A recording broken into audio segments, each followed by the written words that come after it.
Back live, Lad Peebles Stadium, Mobile, Alabama, where the 2015 GoDaddy Bowl is about to get underway.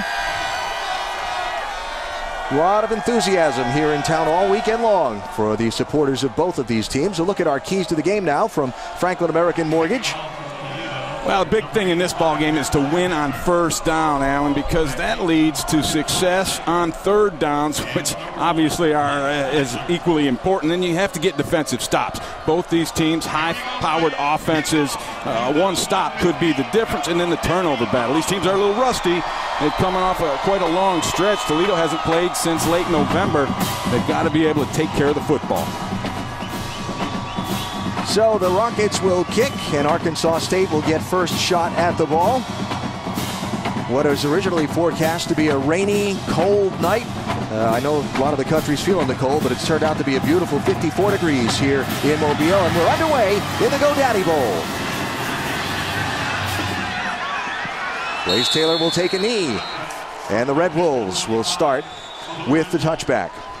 And as discussed before, the Arkansas State offense led by the junior quarterback from Little Rock, Freddie Knighton. And it's an interesting dynamic in this offense. Freddie Knighton in the huddle well, they actually don't huddle, but pre-snap, he'll call a run, a pass, and a screen, and then he'll look over the defense and determine himself what he's going to do with the football. Really a modern option type offense. Knighton with 31 touchdowns this year. You saw the 19 passing. He's got 11 running, and he's got 1 touchdown reception. So from their own 25-yard line, the first series of the game begins for the Red Wolves.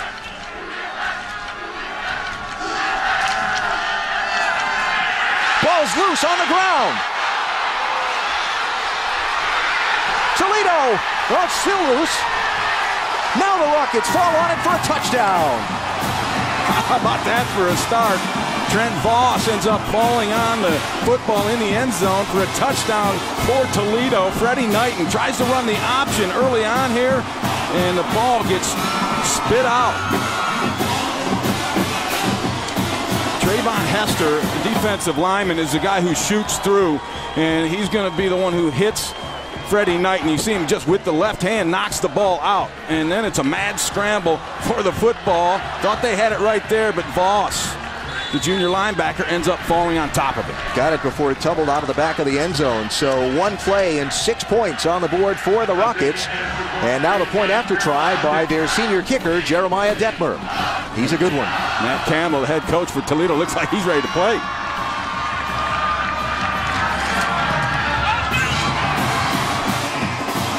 $10 seconds, 7 points.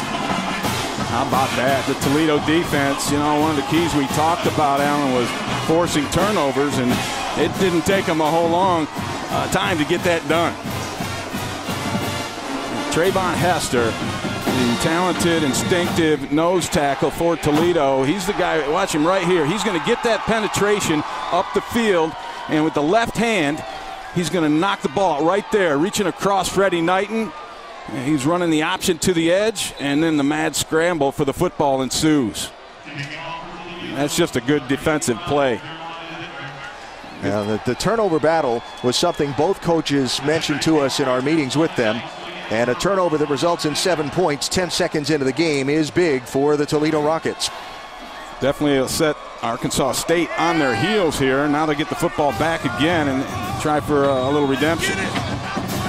Funny that turnover margin was one of the few statistical categories coming into the game where there was separation between the two teams. Arkansas State actually with a much better turnover margin. So Matt Campbell, one of the younger head coaches in FBS football, sees his team up on top early. Campbell very intense about this bowl week and their preparations for it. Yeah, he really was. It's kind of fun talking to him. I get all excited when I get a football coach who's ready to play. And then we saw the shot of him on the sideline down there in that stance. Looking like he's ready to eat glass. Another big boom from Detmer out of the end zone. And so for the second time in 2 plays, Freddie Knighton and the Arkansas State offense will go to work on their own 25-yard line. Check out our impact players for this 2015 edition of the GoDaddy Bowl. Well, Michael Gordon, an outstanding running back for Arkansas State, extremely elusive. Then J.D. McKissick comes back, finally healthy. They'll move him all over the field. Trent Voss just scored that touchdown. He's the best front defensive line player for Toledo. And then Junior Silvestre, inside linebacker. You'll see number 33 flying all over the field.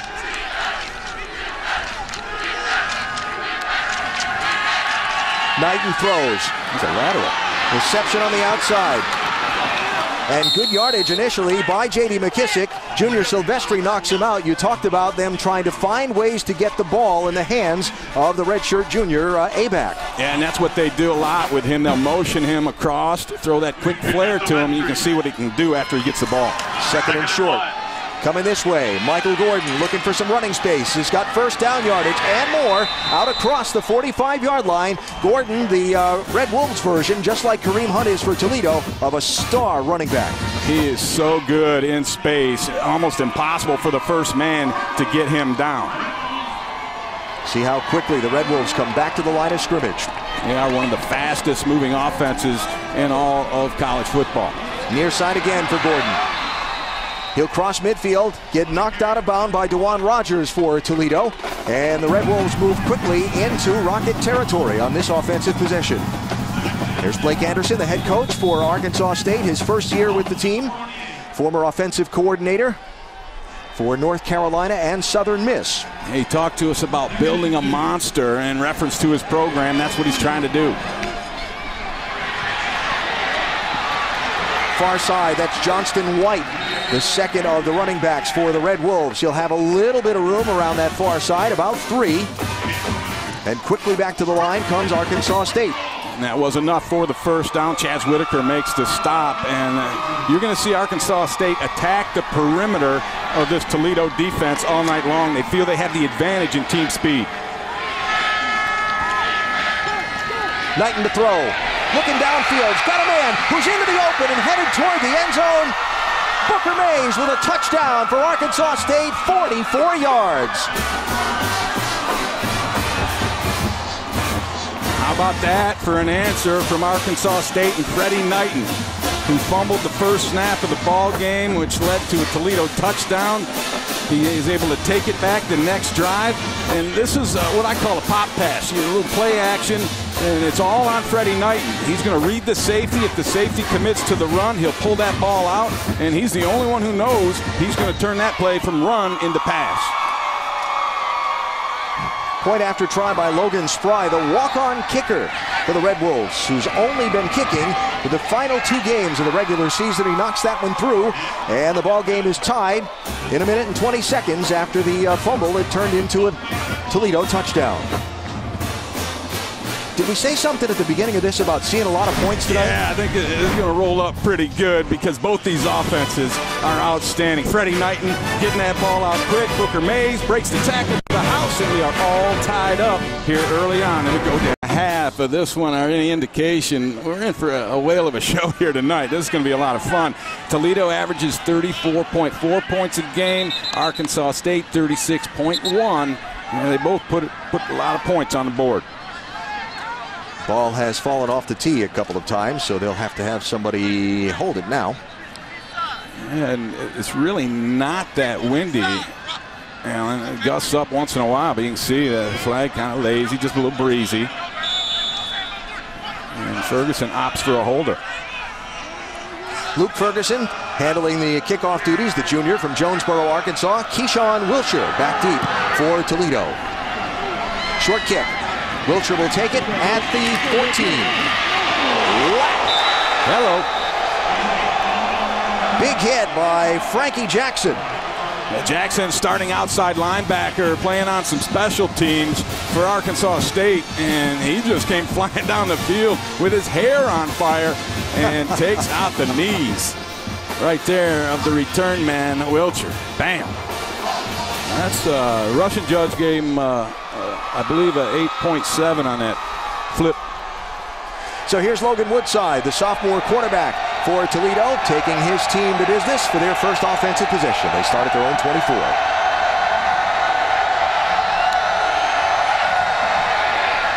Quick pass near side, Corey Jones, number 4, one of the leading receivers for Toledo. And a great gain on first down.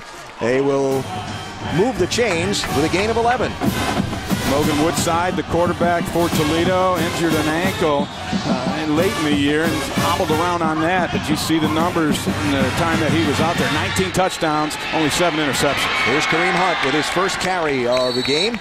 Good yardage, about 8 on the pickup for the first team All-MAC selection, who's 3rd in FBS in yards per game and yards per carry. Yeah, almost 8 yards per carry. Kareem Hunt, we'll see a lot of him. Corey Jones caught that first pass. He's their primary receiver. Quashawn Lee, the inside linebacker for Arkansas State, is a guy worth watching, that's for sure. And Chris Stone, the top defensive lineman. Pitch coming this way. Wilshire wrestled out of bounds. Sterling Young got him by the shoulder pads and just whipped him out of bounds, bringing up a 3rd down for this Toledo offense. And they bring in a bunch of replacements, a bunch of substitutes, changing the personnel group. Got some heavy guys, a couple of tight ends in the ball game. And watch for Hunt. Back behind the quarterback, a very powerful runner.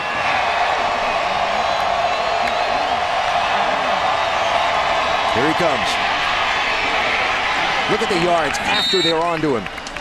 And it'll be good for a first down for the Toledo Rockets. And Greg Mance, the center for Toledo, does something you don't see centers do that often. He is a guy that will pull and lead the charge around the edge. He was voted the most valuable player in the entire Mid-American Conference. That is amazing that he is that highly thought of for the league to vote him that honor. Damian Jones-Moore hit in the backfield and dropped. Andrew Tryon gets into the backfield for Arkansas State and makes the hit. That was a corner blitz. Andrew Tryon just coming off that weak side, blowing it up in the backfield, and that's one of the things that Toledo wants to do. So loss on the play. It'll be 2nd down.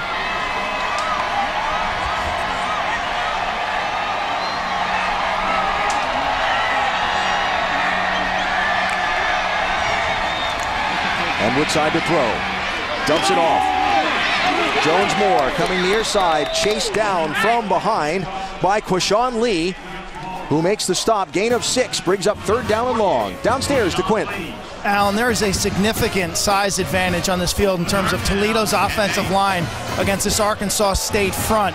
The other size advantage is on the perimeter. Alonzo Russell and Justin Olak, both 6'4" wide receivers. We've seen them have their way in the blocking game as well on the perimeter. Arkansas State has to use their speed on D.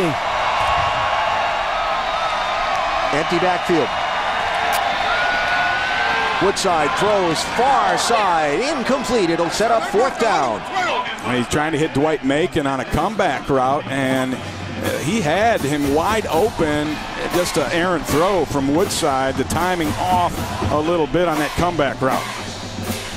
Macon was there. There wasn't a defender even near him. You get a good throw from Woodside, you keep them chains moving. So the punter, Nick Ellis, comes on. Sophomore from Pickerington, Ohio. Averaging about 37 yards a kick.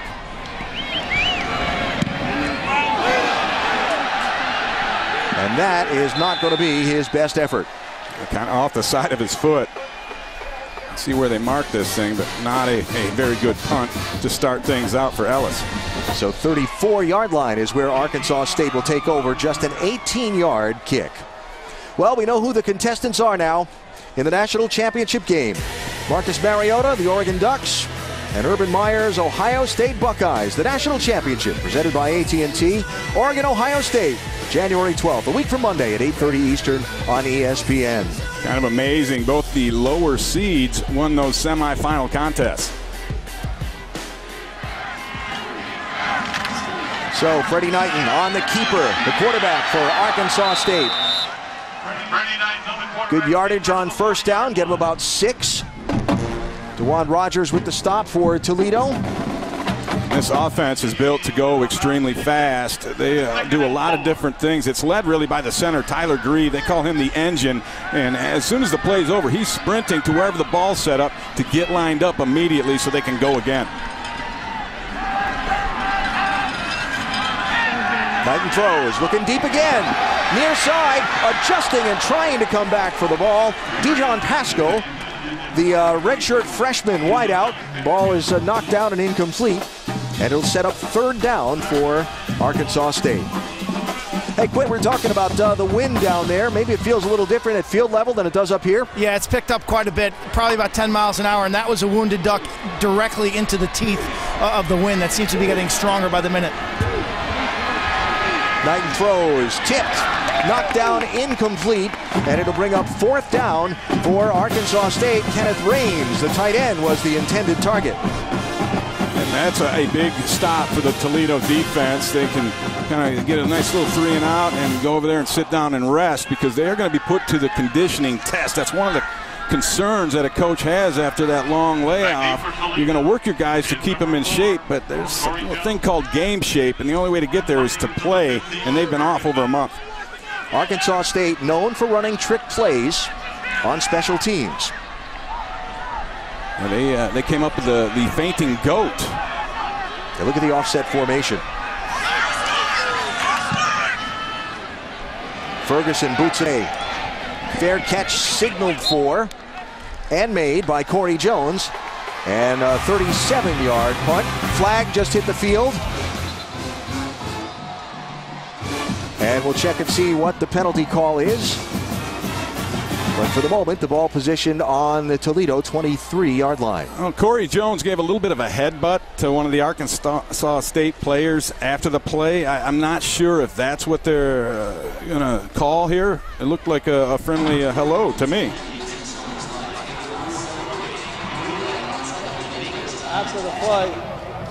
After the play, unnecessary roughness, receiving team number 4. Penalty be half the distance to the goal. First down. That is a costly penalty. It's going to set Toledo much closer to their own goal line to start their second possession of the GoDaddy Bowl.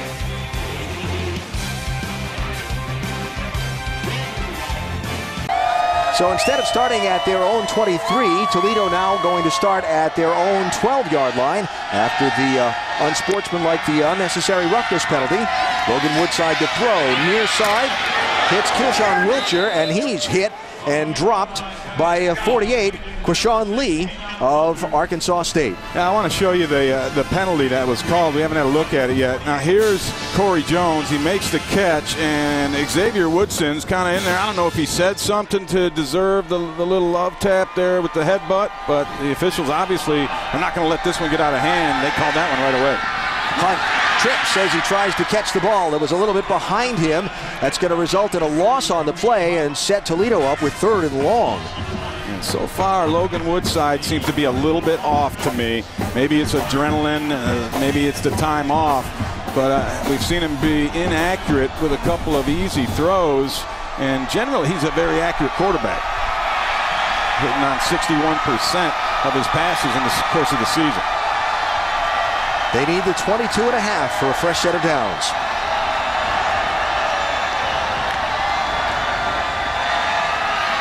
Woodside throws across the middle.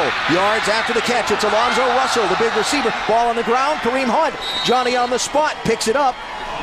And it'll be first down for Toledo. Toledo's getting the breaks with the balls on the ground thus far tonight.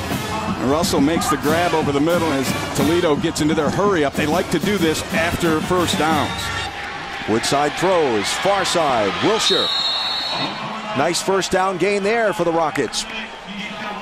They will slip into that high tempo mode generally after they get a big play or convert a 3rd down, trying to catch the defense either on their heels or with bad matchups in terms of personnel groups. Hunt will move the chains. You see him, that first contact he gets, he's never done because those legs just keep driving forward. And he has got some big old thighs, too. At 5'11", he packs 215 pounds. As you see the profile for the Toledo Rockets, Kareem Hunt, it's all about him and that veteran offensive line, starting 5 seniors across the front, and they're also very physical. As Quint talked about on the defensive line, they are bigger, stronger than Arkansas State, but the Red Wolves have the speed advantage.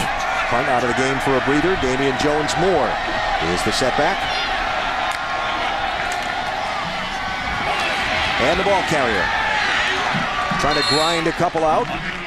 Jabari Matthew for the Arkansas State Red Wolves. Their bandit back makes the first contact and stop, and it'll set up second down and long for Toledo. Jones-Moore got elevated because of the fact that Terry Swanson is out of this ball game, hurt in the season finale against Eastern Michigan. He's normally the number 2 running back. Jones-Moore gets that call tonight. Pressure and dropped. Ball is out.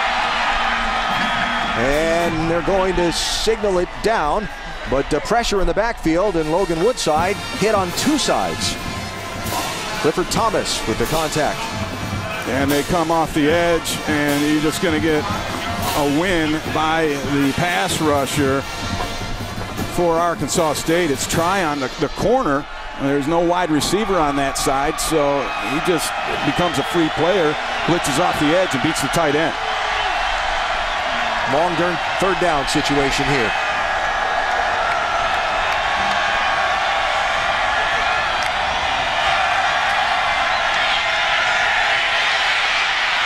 Woodside throws, near side, caught, leaping, and getting first down yardage. Justin Olak, the senior from Shadyside, Ohio.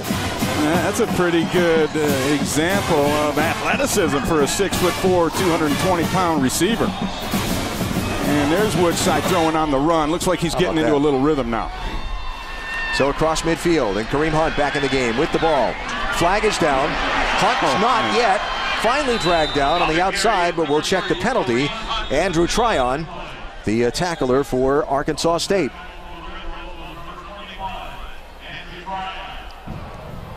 Personal foul. Defense, number 77. Hands to the face. 15-yard penalty. First down. Called on Dexter Blackman, big senior defensive tackle. Take a look at Blackman. He's right over here, and it happened earlier in the down. Got the hands up in there. How about that stiff arm though from Kareem Hunt? He just, guys bounce off him, or he hits him and knocks him down. He's got a lot of power in that 5'11", 215-pound frame. So to the 21-yard line for Toledo, and a first down.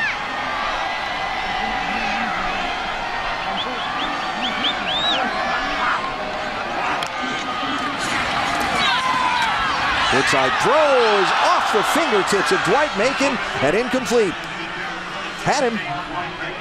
So close. It does look to me like Woodside is settling in a little bit. Just missed this one. Nice job picking up the blitz. Frankie Jackson came off the edge, and Woodside had to get the ball out. He thought he had it right there, right off the fingertips of Dwight Macon.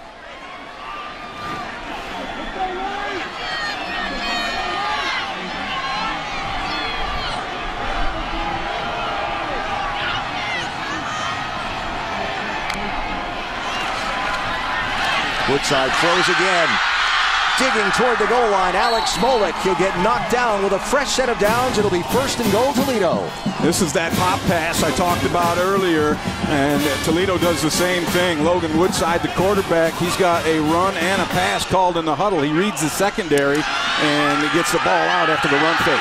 Kareem Hunt powers his way into the end zone. Touchdown, Rockets. Powers is right. He just took Charleston Gurley and gave him a ride into the painted area of the turf. And that is a typical Kareem Hunt type of run where people get bruised and battered. 12th rushing touchdown of the season for Hunt. And now the swinging gate point after try formation. And Toledo will do that and try to lull you to sleep at some point. I believe today they're going to run something out of that. Jeremiah Detmer knocks the point after true. So we had a fumble on the first offensive play of the game that resulted in a Toledo touchdown. Arkansas State blazed down the field. They trade possessions that don't score, and now Toledo with a long march down the field and into the end zone. Kareem Hunt puts his team up by 7. Flow in Cincinnati and in the NFL, when you get that first love, that one will never leave you, and that's how I am with the Lions. And once again, heartbreak for a Lions fan. Yeah. And here in Mobile, it's a 7-point lead for those Toledo Rockets as Jeremiah Detmer gets set to kick it off one more time to Arkansas State. Wind's gusting pretty good at his back. Yeah. 3 kicks by the senior Detmer and 3 touchbacks. Blaze Taylor not able to make a run out yet for Arkansas State. Yeah, and that wind has picked up significantly, as Quint talked about earlier on, and it's becoming a factor, I think, in this ball game. So Freddie Knighton getting set to lead the Red Wolves back out onto the field. Knighton so far 1 for 3 throwing, 1 touchdown. And a look at the wind direction now and how much into the wind and Knighton will be throwing if they air the ball out on this possession. That's a large flag that's taking some serious wind.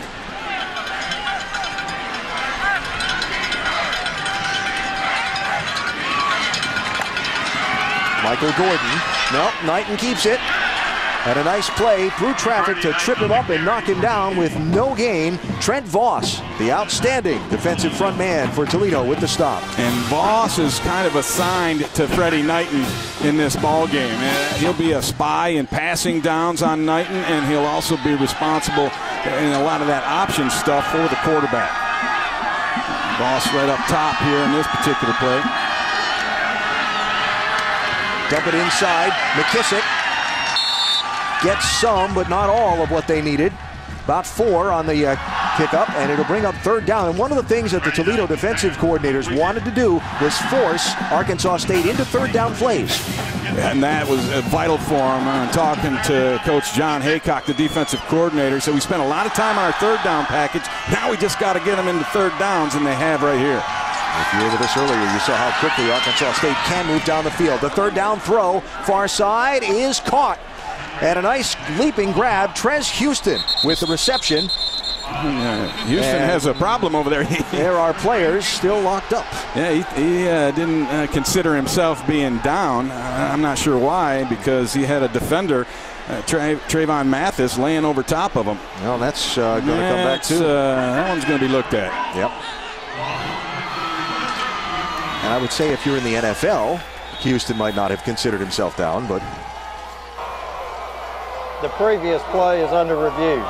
The ruling on the field is a reception resulting in a 1st down. Well, maybe he figured if he took off running, they wouldn't look back and see if he caught the football or not. Conference USA officiating crew here. The replay official is Mark Marsden. You've been listening to Ken Ante, who is the referee for this game. And I would suspect that we're going to see a 4th down situation for Arkansas State. I spoke with Mr. Marsden prior to the ball game. He's an attorney out of Fort Worth. Been up in the booth about 5 or 6 years, and going to have his first impact on the ball game here. And I think it's pretty cut and dried. This football obviously hits the ground and then rolls up, and I don't believe they will consider this a catch for Houston. Well, the other trick to this then is spot the ball. What's the game clock going to look like? Yeah, because they did have the clock winding. So little details to sort out. Yep. So if it goes like we think it's going to, we're going to see a 2nd straight 3 and out for Arkansas State, and that's a big win for Toledo, getting those stops. It is, and they got him in that 3rd and long, and they brought the heat. And Knighton took a pretty big shot after he got rid of that football on the pass to Houston. I don't know if it affected the throw much or not, but those blows will start to take a toll after a while. Arkansas State coming to the reality of what's happening because they're beginning to assemble the punt team as well as the offense on the far side of the field. Yeah, it's pretty clear that. Yeah, there's that shot you were talking about. That's the hit, the blitz coming off the backside from the Rockets, and that's something that they do a lot of. That's Connery Swift, who plays free safety. He's the one who got his number called on that play.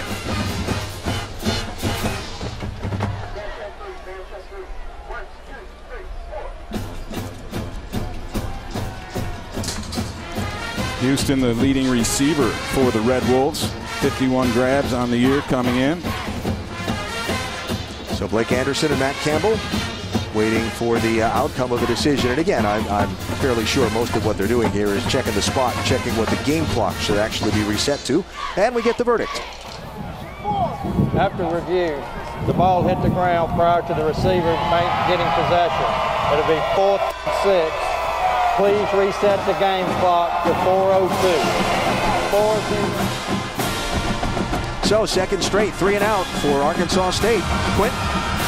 Interesting that Luke Paschal, the special teams coach of Arkansas State, last thing he told punter Luke Ferguson, don't follow the flight of the ball with your eyes. In other words, keep your head down as this punter now attempts to kick into a pretty strong wind. I had a golf instructor tell me that one time. I didn't know what he was talking about. Ferguson's first punt was 37 yards.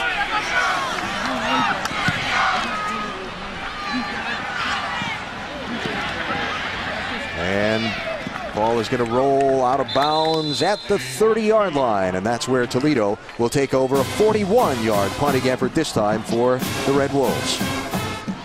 That Toledo defense, other than the answer drive, the second drive for Freddie Knighton and company, been outstanding.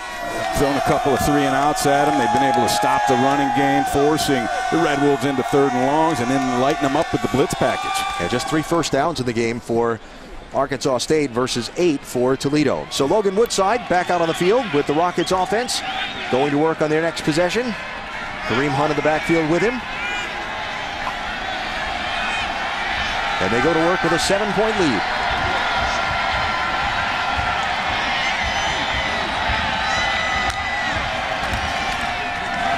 Wiltshire. Flag on the field. Yeah, you're going to get some holding on this one as Q Lee makes the play, and the receiver's blocking on the perimeter. You're going to get an infraction on Macon. Face mask, defense number 6. 15-yard penalty, first down. Well, that surprised me because Macon had a hold of his defender, but let's take a look at the face mask right there. It is. Yep. Frankie Jackson, who made the big hit on special teams earlier, leaving his coach to shake his head and say, what's going on here? So almost to midfield, the first down for Toledo.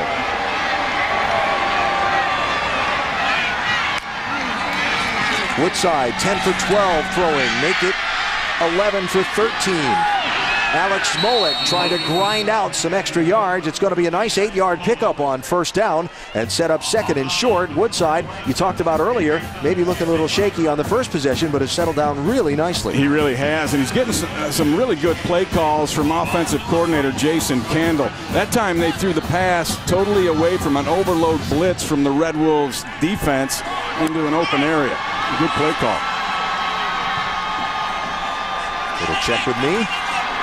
On the sidelines, a little sparkle and dazzle on the Rockets' helmets for this bowl game. Kareem Hunt to carry with running room. He's going to go. Touchdown, Kareem Hunt into the end zone, 44 yards. He's got the ability to break it at any given time, and he does on this one. Boy, he got really nice blocks from the combination of his center, Greg Mance, and the guard, Jeff Myers. They created a huge hole. Watch these two guys right up here get it done. Nobody even touched them. That's what you call one of those drive a truck through type holes. And a really nice job of Myers initiating the double team and then coming off and getting the kickout block. His last 2 touches have resulted in 2 touchdowns for Kareem Hunt. And now Jeremiah Detmer for the point after try. Knocks it through. Well, right from the very first play of the game, you couldn't have asked for this thing to go any better than it has for the Toledo Rockets. Between the fumble on the opening offensive snap that resulted in a touchdown to 2 beautiful drives and 2 touchdowns and 2 carries for the sophomore Kareem Hunt.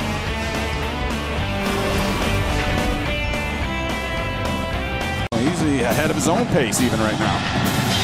Hunt has 65 yards. Arkansas State has 61 yards of total offense. They're going to get to take one out of the end zone this time. A little bit of running room, but not a ton for Blaze Taylor. Hit by Zach Quinn. And Arkansas State will take over at the 20-yard line for their next possession. Well, who are these guys, Arkansas State? Their profile, they're a fast-tempo team. We've seen it. The offense, they just go, go, go, go. They have a lot of team speed. That's why they're trying to get to the edge on this Toledo, a bigger, stronger Toledo team. And then the trick plays, known throughout the course of this season to run myriad fakes on the kicking game, but also double passes and reverses and things of that nature, as Blake Anderson has no conscience when it comes to tricks. Michael Gordon, the Red Wolves star running back, trying to find some running room, wrapped up and dropped. Trent Voss, 43. Again, his number called for the Rockets. Voss does a great job keeping leverage and perimeter. He just read this with his eyes. You know, he was on a blitz coming towards the quarterback, but he saw the flare pass manifest and changed his course and was there to make the play. Second and long. Loss of 4 on the play. Knighton to throw. Has a receiver. Tyler Trocine with some running room and a nice move, a nice cutback. Still going and out to the 35-yard line on second and long. They convert for Arkansas State. Yeah, Trocine just came out of the slot, ran a little drag route underneath, and Toledo lost him in the shuffle. Nobody near him. I got to count that one down as a blown assignment in the Rocket secondary. They mark it at the 34. Knighton to throw again. Cutting back inside and with some running room. Trying to go. Trans Houston is going to go all the way. And just like that, touchdown Arkansas State. And no flags on this play. Just a little inside screen. Tunnel screen is what they call it. Timing was perfect. And all Houston needs is a little bit of a seam. And he was off to the races. Take a look at it. He's on the outside. He's just going to run a little pick play. You know, you might want to say that, but McKissick, the man who crossed with him, didn't initiate the block until the ball was thrown, so it's perfectly legal. And a good job blocking on the inside. And that's the quick strike capability of this Red Wolves offense. So Logan Spry for the point after. Up and through. And even though we're not even to the end of the first quarter, Arkansas State needed that. They did. You're right. It was starting to get out of control, out of hand for them a little bit. They had been stymied 3 and out 2 consecutive series, and they answered the bell right there. A little tunnel screen.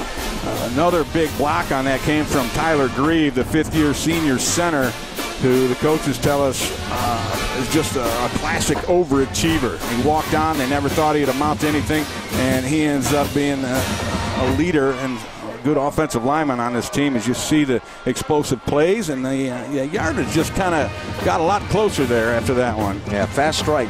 Twice now. Fast strikes on both of their scores by the Red Wolves. And Freddie Knighton, after the slow start, now with 134 yards passing and 2 touchdowns. Both these teams have already demonstrated the ability to create big plays. And the defenses are a little bit behind these offenses right now. So now a big moment for the Arkansas State defense to see if they can get a stop, as Toledo's offense has been very efficient its last couple of possessions. Keyshawn Wilshire will be back to receive the kickoff.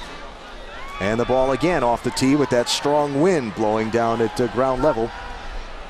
And I would not count out a surprise onside. Maybe not here, but at some point in this game, I know the Red Wolves have it in their arsenal for this ball game. And they had 7 onside kicks during the course of the season, recovering 2 of them. Luke Ferguson boots this one deep. Wilshire, ball on the ground, still looking for it. Toledo's going to fall on it.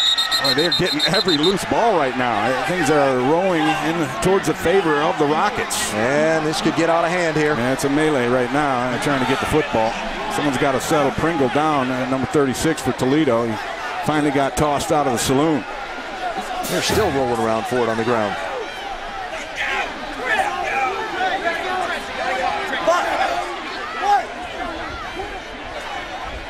It was a fairly obvious recovery by Toledo, but Arkansas State went in there and tried to dig it out and root it out.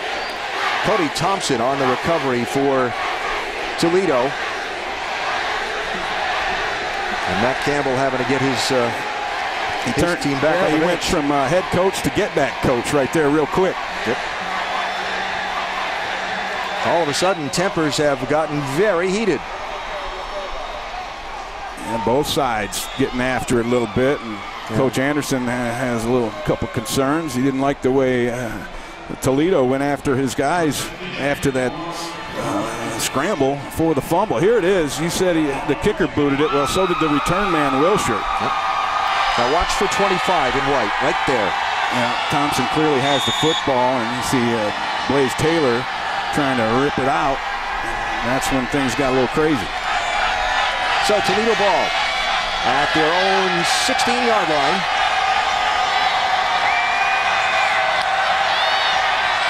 Logan Woodside throws complete across the 20, digging for some extra yardage. Alex Smolik, the tight end. Gain of 6 on first down. That's another example of that pop pass, and this time Arkansas State read it immediately. A couple of linebackers showed up in Jackson and Lee. There is Smolik, the 6'5" junior out of Port Huron, Michigan.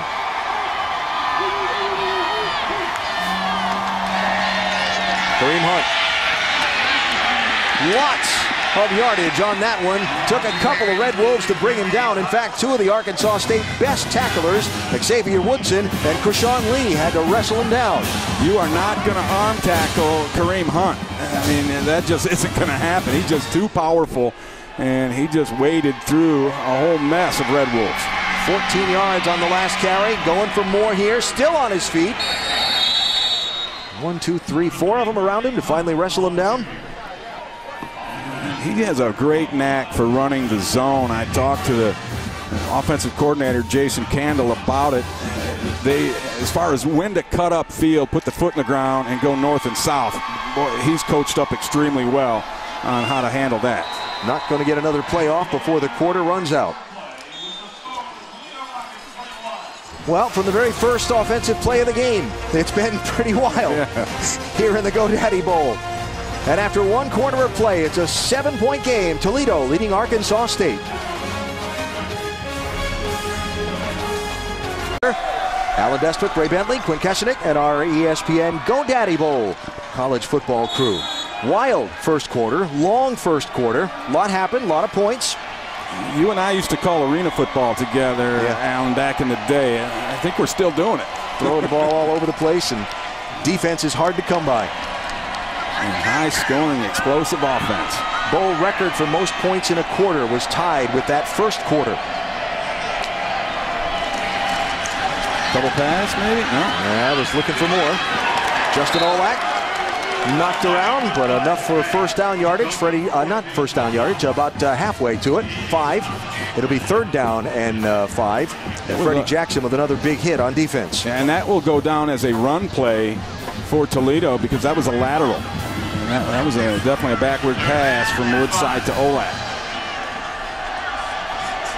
2 for 4 on the third down conversions is Toledo, as you see. Defensive stop would be huge for A-State. Batted down at the line of scrimmage. Up in the air, Chris Stone, the redshirt junior from Alabama, gives his team a boost. And Stone's just coming off the edge, and the next best thing, here he is as far as getting to the quarterback, is to get your hands up and knock that ball down. That was rejected by the redshirt junior defensive tackle. So with ends changed, now it's Toledo who kicks into the win. Nick Ellis, the punter, on. Remember, he shanked his first punt, was only 18 yards. Gets a better piece of this one. Blaze Taylor takes it, dodges, and has a lot of green coming this way. That is met by a lot of white who catch up to him and drop him at the 25-yard line.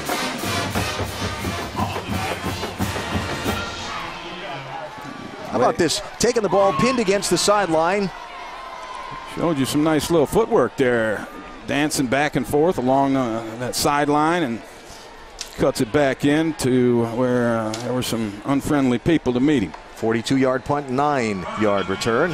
As Arkansas State gets set to take over, a reminder about ESPN Big Monday, presented by Verizon at 7. Two of the highest scoring teams in the nation fight it out in an ACC showdown. Number 14 Notre Dame and number 19 North Carolina. Then it's the Red River rivalry in the nightcap.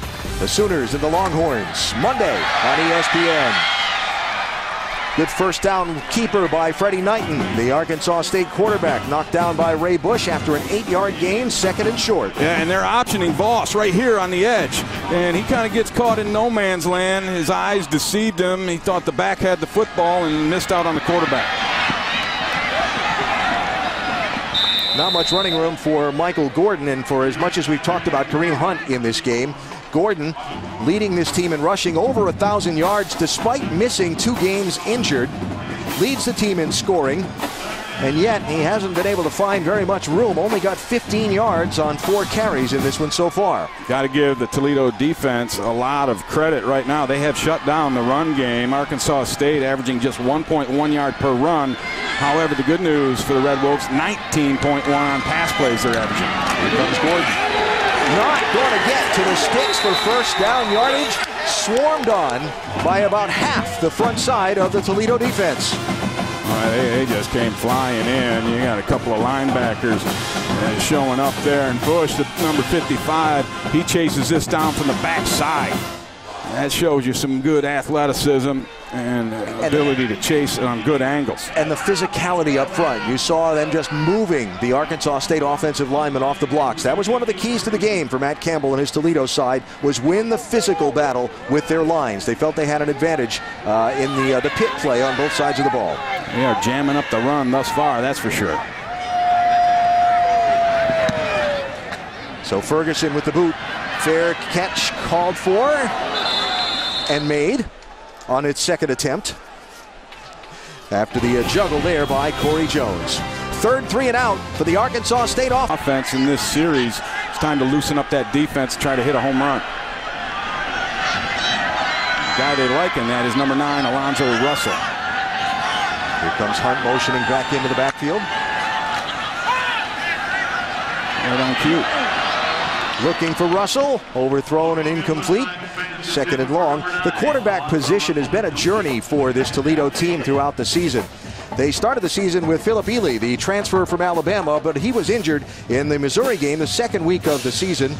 Then went on to Woodside. He was injured. Went to Michael Julian, a redshirt freshman. He suffered a concussion. They ended up playing with Dwight Macon, a wideout who'd played quarterback in high school for the game against Northern Illinois, where they were trying to work their way into the MAC championship game. Yeah, their only conference loss. They were down to a 4th-string quarterback who really is a wide receiver.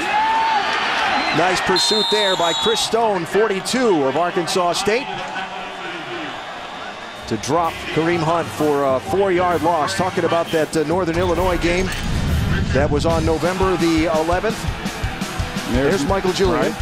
He got racked up there, gets walked off the field, and that's when that's when Logan Woodside tried to come in. Had a bad ankle. He wasn't able to do it, so that's when Macon came in. His first pass of the day of his career. 80-yard touchdown to Corey Jones. Led the team back to within 3 of Northern Illinois, but couldn't come back and find a way to win. 3rd and long. And timeout here. Matt Campbell coming off the sideline in front of the Toledo bench as the play clock was running down. Big opportunity here for the Arkansas State defense. See if Toledo can cash in.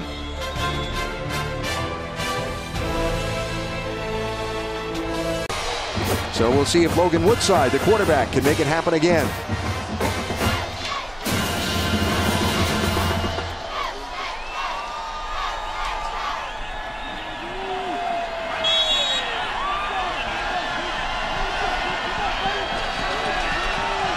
They need the 34-yard line.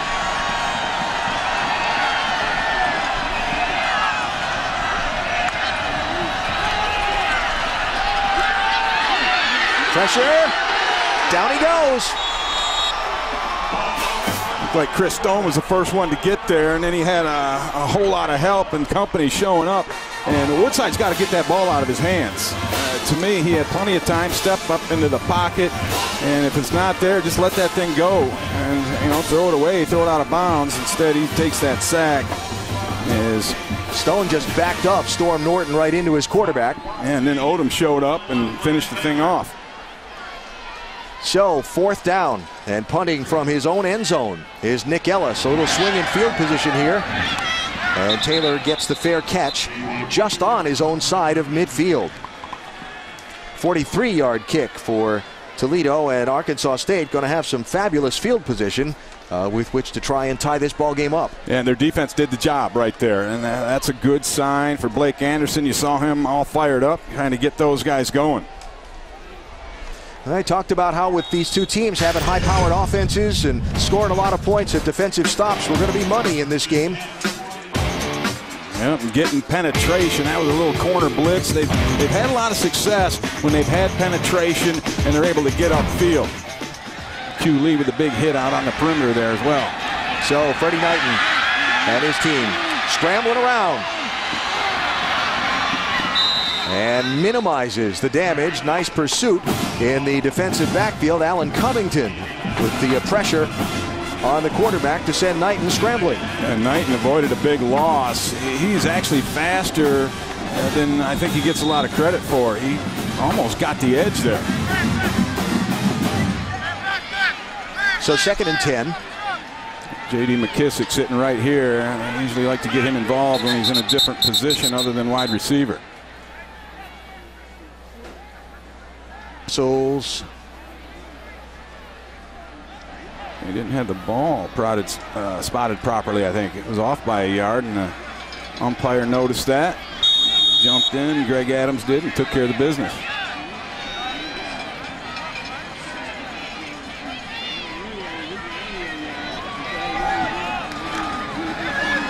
Knighton to throw. Inside, there's McKissick, you mentioned. Not going to get much out of it, though. Very nice pursuit by Ray Bush, 55 for Toledo, and it's going to set up 3rd down and long. Yeah, and Ray Bush watches film, too, and he knows it's an alert, a heads up when McKissick is in a wing-type position. He's probably going to be primary, and Bush stayed in his zone, had the eyes across, picked him up, makes a nice open field tackle. 0 for 3 on 3rd downs. Knighton to throw, looking downfield. Coming back for the ball, and a nice play for 1st down yardage. Blake Mack, number 24, the freshman from Lenoke, Arkansas, 27 yards on the pickup. A nice throw, back shoulder style. You'll see a lot of those from Freddie Knighton. If the receiver and the defender are even running down the field, he'll underthrow it intentionally, knowing his guy's looking back and can make a play on the ball. So Arkansas State quickly down to the 28-yard line. Blake Anderson, the head coach, running down the sideline, holding up his hand when they were trying to do some substituting, saying, slow it down. Wait a minute. We won't go as fast as we normally do here. You see the play clock down to 5. Knighton throws coming this way. Caught by Booker Mays, who got into the end zone earlier. He's taken out of bounds at the 17-yard line. And we get downstairs to Quint. Jordan Martin's getting some therapy on his hamstring right now as his training staff looks at him. Arkansas State went after his replacement, cornerback Trevin Mathis. This is a Toledo team this year that has dealt with some significant injuries to their secondary, and that's not a good thing when you're playing Arkansas State. That's for sure. So 1st down at the 17. Knighton looking for running room, chased down from behind. Trent Voss again with good pursuit, although he's holding his left arm a bit as he comes up. And Voss is a tough kid. He'll shake it off. His father, Jim, was a roommate of mine and a teammate of mine at Central Michigan back in the day. And if Trent's anything like his daddy, Jim, he'll shake that off and keep playing through it. Trent, the junior from East Grand Rapids, Michigan, is 1st in the conference in tackles per game among linemen. See, he drops back in coverage here. Knighton with time, looking, finds a receiver, incomplete. Ball is off the hands of Johnston White out of the backfield and sets up 3rd and long for the Red Wolves. Yeah, that's just a flat-out drop by Johnston White, and Toledo only rushed 3, and Freddie Knighton had all day to get it done. see, that hit him in a bad spot. The hands. 3rd and long here. They need the 7-yard line. Knighton with some pressure, throws to McKissick. Eludes 1, can't elude 2 and 3. A 5-yard pickup. But that's going to leave him 7 short and set up 4th down. Freddie Knighton looked to his left, and he wanted something out of the combination route he had up at the top of the screen. Wasn't there. Used the eyes to get it back to McKissick and set up a more makeable field goal for Logan Spry. 2 for 2 on his field goal attempts, along of 28. This will be from 31. The backup quarterback, Stephen Hogan, is the holder. They do have a fake field goal up for this game, but they're saving it. And he knocks it through. So it wasn't 7, but they are closer. 3 for Blake Anderson's Arkansas State Red Wolves. Toledo gets the ball when we come back.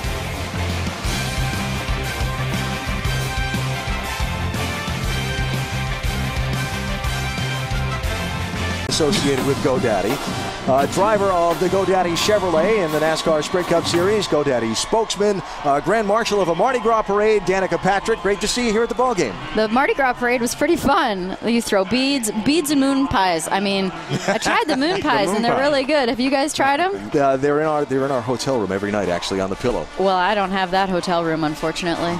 So, I'm real bummed about that. So what have they had you doing down here? I've seen you all over the stadium today. Yeah, well, I mean, yesterday we had the Mardi Gras parade, and then today, it was about flipping the coin. And I mean, I don't know if you guys saw. That's exactly what I was going to say. All those guys over there with the Danica Love Say State, and I met the Toledo fans over here before the game started. So everybody, that's the thing about college football. There's so much energy. I feel like it's that youthfulness of kids in school still, and parents in the stands with their young kids on the field. So sometimes when you look at how big they are, you forget that they're just college kids. Do you have a team that you cheer for, college football? I do. Ole Miss would be my college team, and I've learned a lot about college football in the last year. Ricky is from Mississippi, and Coach Freeze has been so nice and sent boxes of Ole Miss T-shirts and sweatshirts and let us be on the sidelines, and he's just such a kind guy. And then I found out that he coached at A-State before he went to Ole Miss. Yep. So I did tell him today. I said, I'm going to cheer for red for you. So he was glad for that. So he was probably pretty pleased. Now there's another big football game that we'll see you involved with GoDaddy coming up. Game. Commercial, what could that be? Maybe in a the Super Bowl. Yeah. We shot the Super Bowl commercial not too long ago, and they're always so much fun. They've been coming up with such great ideas over the last few years, and there's a puppy in this one. So I don't know if anyone follows me on social media, but I post way too much stuff about my dog, and I'm sure it's a little overwhelming at times, but I love dogs, so it was really fun for me to be able to have a puppy. 3rd and short here for Toledo after a couple of Kareem Hunt carries. See if they can convert and keep the drive going. It's been a really good game so far. Has been. Timeout for Toledo. So once you get through here, then you turn your attention toward this little thing called the Daytona 500 and the start of the NASCAR Alan, season. I saw on Twitter that 49 days until the Daytona 500. So I turned that over to Haley, who is my right hand, and she was like, "Oh my gosh, I can't believe it's so soon." But it seems like the season comes so quick, and then all of a sudden you're at like race number 13. And then I remember back to my old life of IndyCar racing. My season would have been almost over. Right. And then all of a sudden it's like almost the chase. And then you're like, when it gets down to 10 to go, it's like nothing, although it's 2.5 months. So it doesn't, at times it seems long, but other times it goes pretty fast. And I guess, when you're working for 9 straight months every single weekend, it can be a little daunting at first. But the new schedule has given us an extra weekend off in the season. So Absolutely. We go a little longer, but we get one more weekend off. Big 3rd down here.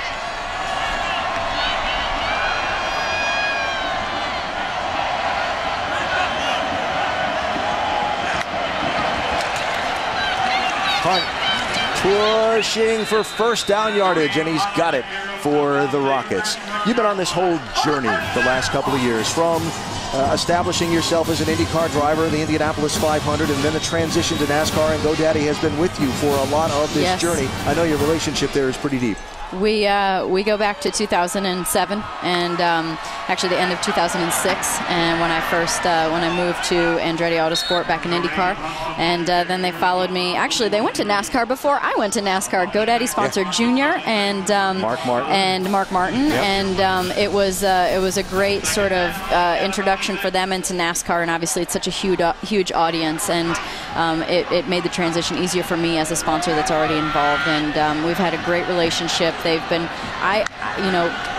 Bob Parsons, the founder, we like to joke with each other about who is more appreciative of the other, and I am by far more appreciative of them, and he said that he's more appreciative of me, so he's not here to answer either. It's a perfect relationship, so I win in the GoDaddy relationship. I'm the lucky one. They've been an amazing partner, and their company has just grown so much over the last decade, and it's so cool to be a part of most all of that decade. Another 3rd and short here for Toledo. Arkansas State needs a stop if they can get one. But who else? Kareem Hunt. Boy, he's impressive. Just looking at the positioning, actually, of the camera angle, and that GoDaddy was positioned perfect for that play. That. Yes. So we'll have to thank pick up the finer nuances of the ball game. Well, thank you, cameraman. That's perfect, right? Nope, stop, hold, punch in just a little. Yeah, there you go. It's a nice looking logo. Not too bad. Not bad. Well, listen, it's great to see you. When they told me you were coming by, I said, how about that? That's very nice. I look forward to it. It's nice to see us a little out of context of the NASCAR weekends. It's fabulous. Woodside with a throw, near side, and a nice completion to Alonzo Russell. Haven't called his number much today. I wish you well at Daytona and the rest of the season. Thank you. And look forward to seeing the commercial on Super Sunday and seeing what. Thank you very much. I'm sure there'll be a lot of great ones, but I think the GoDaddy one's gonna win some hearts. One of the most recognizable athletes in America, Danica Patrick, driver of the GoDaddy Chevy in NASCAR here at the GoDaddy Bowl. And the incomplete attempt to reach Corey Jones puts Toledo into another 3rd down situation. Another 3rd and short. Toledo's been able to power it up the middle and convert these last couple of short yardage situations. Yep, they're 2 for 2 on that on this drive. Woodside jumps up for the quick conversion there, or conversation there, and change of play. This is Damian Jones-Moore, and once again, that big senior offensive line for the Rockets grinds it out and gets another 1st down. And they run it to the right side behind Robert Lazowski and Chase Nelson, of course, the center, Greg Mance. And those guys are getting the job done, pushing people out of the way, allowing this drive to continue for the Rockets. And it's a little different than what we've seen throughout the ball game. A lot of explosive plays. Toledo slowed it down and is grinding this one out. That was their 3rd 1st down rushing on this drive.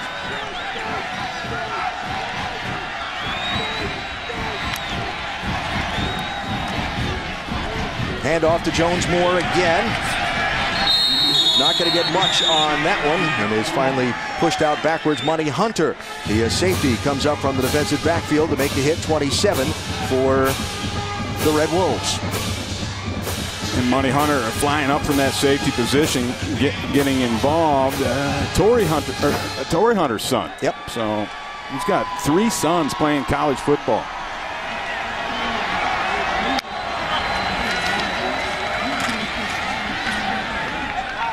Another handoff, this time back to Kareem Hunt. And this has been a grind 'em out drive for the Rockets.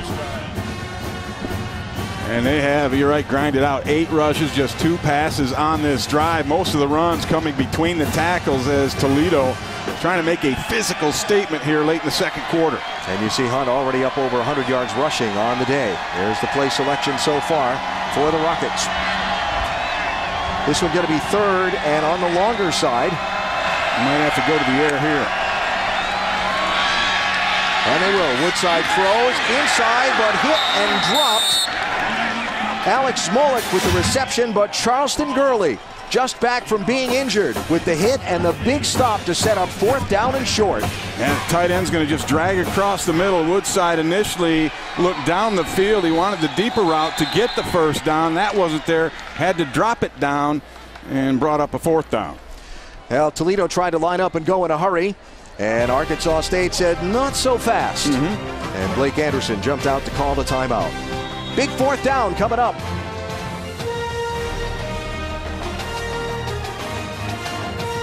Game. So 4th down coming up, and Toledo going to go for it. And kind of in that no man's land. A field goal would be against the wind, so Coach Campbell decides to roll the dice here on a 4th and call it 3. We'll call it 2, a long 2. Need the 27.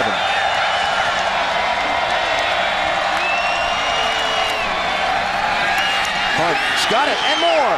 He's going to go to the end zone. 3rd touchdown of the game for Kareem Hunt. Oh, and that's the guy you want to give it to. And who are you going to run behind? How about your Mid-American Conference Player of the Year center, Greg Mance? The center pulled outside, got the key block. Watch the big boy. He's just going to pull out and get this thing done. He got a lot of help over there as well. Rosenbauer, the fullback, gets a block. Mance finishes it off. Hunt finds himself another big hole, untouched for the 2nd time on a long touchdown run. 29 yards to the end zone for Kareem Hunt. And now the point after try by Jeremiah Detmer.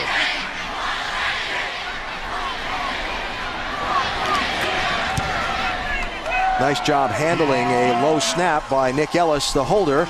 And the point after try is good. And that was a statement drive from the Toledo Rockets as they just rammed it down the throat of the Arkansas State Red Wolves. Big swing in momentum. They get the stop and hold Arkansas State to a field goal and then march it down the field. Capped off by Kareem Hunt. 16 times he's touched the ball today. He's got 138 yards of rushing, an 8.6 carry average, and 3 touchdowns. And we spoke to Jason Candle, the offensive coordinator. He said he's got to have between 20 and 30 carries. And I said, well, how high would you go with him? He said, well, let's put it this way. There is no game next week. So they're going to use everything they got from him. And 16 carries in the first half, and you see why they want to put the ball in his hands. So biggest lead of the game for the Rockets. And now Arkansas State needing to get something done in this final 2.5 minutes of the first half to send this thing to the locker room a little bit closer. And I never would give up on an explosive offense such as the Red Wolves have. They can hit you and go the distance at any given time with the skill guys and speed they have. Kicked it to an open spot on the field. Blaze Taylor picks it up at his 3. And he's going to get dropped at the 10-yard line. And that's where the Red Wolves will go to work for this possession. Got an NBA doubleheader coming for you Wednesday on ESPN. James Harden and the Rockets heading into Cleveland to take on the Cavaliers, followed by rookie Andrew Wiggins and the Timberwolves hosting Eric Bledsoe and the Suns. Rockets Cavs at 7, Suns T-Wolves at 9:30 Wednesday on ESPN.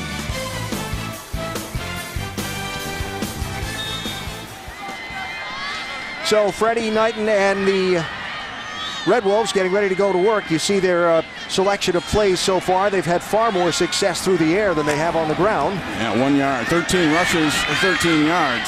That's not getting it done. And they're going to need to run the football at some point, Alan, in order to keep that passing game as fruitful as it is, because Toledo's going to have to put resources towards that. C34 there, Gordon. They have just not gotten their leading rusher going in this one. Only 12 yards on 5 carries in this first half. Yeah, that's a major upset to me. And give Coach Haycock of the Rockets and his defenders all the credit. Here's McKissick with a move and some running room. Out to midfield. Cutting back. Still going. Can they catch him from behind? Field position change. J.D. McKissick, the redshirt junior from Phoenix City, Alabama. 65 yards for Arkansas State. He is electric out in space. There's no doubt about it. And he's been injured throughout the course of this season. and they haven't been able to use his skills nearly as much as they had in the past. But you can see right there the explosiveness that he possesses, the ability to make people miss out in open field, the straightaway speed, and he's a special player.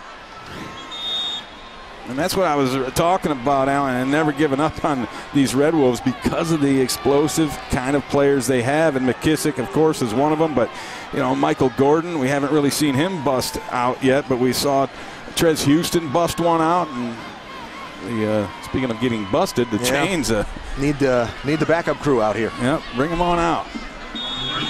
All right, got it straightened out now, and we are ready for play. So what a field position swing for Arkansas State.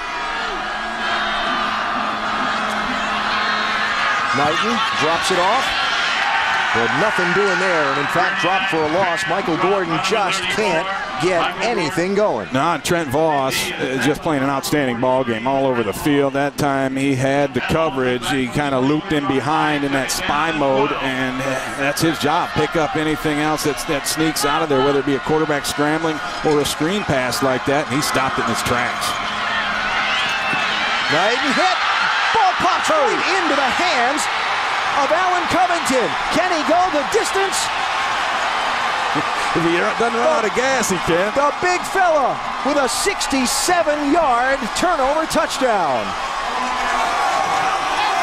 They brought the corner blitz. Jonathan Martin, nobody picked him up. He makes the hit. Knighton never saw him coming. And once again, Toledo has the good fortune of a bounce. They've recovered every loose ball throughout the night. You see right there Martin coming off the edge. Hits Freddie Knighton. He didn't see it. Ball pops up. And Merry Christmas to Alan Covington. 275-pound junior from Tampa, Florida. 67 yards. And he'll talk about that one for many days to come. I would love to put a clock on him and see how fast he rumbled those yards. Point after try from Detmer. When we started the game, the first play of the first half was an Arkansas State fumble that Toledo recovered for a touchdown. And here the Red Wolves are driving to potentially draw closer and draw ahead of this game at the end of the first half, and the turnover that goes all the way back the other way for a touchdown, and Toledo opens up its lead. And Toledo has a knack tonight for getting every loose ball. I mean, every time the ball's been on the ground tonight, a rocket has come up with it, and that one never even hit the ground. Covington got it before it had a chance. The big guy's smiling. He's pretty happy about that one. Well, we talked about at the beginning of this half that the keys to the game were to win on first down, get defensive stops, and win the turnover battle. And so far, the defensive stops and the turnover battle are all going Toledo's way. No doubt. And that's been the difference in this ball game, and it's made winning on first down moot. Because if you can get takeaways and score a couple of touchdowns on defense, you don't need much more than that. See a lot of head shaking over on that Arkansas State sideline in those shots, and a lot of smiles on the sideline wearing white shirts. Arkansas State's going to have to put another guy back there. They just have one, and that ball hit the ground again. Blaze Taylor. Did the ball come out? Yes, ball's on the ground. He got it back. But he got it back. He was trying to get by the kicker, and I think the kicker might have gotten a hand on that ball. I'm not sure if it came all the way out or he just juggled it a little bit, but he actually switched hands with it. And you're right at the end there, it almost came out. It was ripped at and pulled away by Zach Quinn. You see it right here at the end, and there's right here, watch 31 come in right there and almost get it out of the hand. The knees. Taylor just got it back. Yep, that could have been a disaster. Well, odds are pretty good Toledo would have fell on it if things keep going the way they have. Yeah. 24 seconds left. Arkansas State with 2 timeouts. And a shot up the middle isn't going to get you much when you need 70 yards. I'm a little surprised by that play call. I know they don't want to take chances and have another turnover, but it looks like they're going to be content to go into the locker room here trailing 35-17 and try to regroup. Well, Blake Anderson's team has turned the ball over twice, and those 2 turnovers have directly resulted in 14 points for the Toledo Rockets. Shocking start to the game and a deep twist of plot to end this first half, and who knows what we're going to see in the second half. Down to the field in Quinn. Coach Matt Campbell of Toledo, what's the biggest challenge that they're presenting you right now in terms of their offense? Well, we've given up some big plays, and it's their skill level is making some big plays, and we got to tackle better. We've created some big plays ourselves defensively, but we got to eliminate the big plays in the second half. How do you best describe the play of Kareem Hunt so far? Yeah, he's exceptional. He's done a great job in those offensive linemen, and our tight ends have done a great job blocking for him downfield, so we got to continue to get him the ball. What's it like to score 2 defensive touchdowns in one half of football, Coach? Well, it's nice to have them. So those guys have done a great job, made some big plays, but as we've seen in bowl season, we're going to have to finish this game off. Thank you. Alan.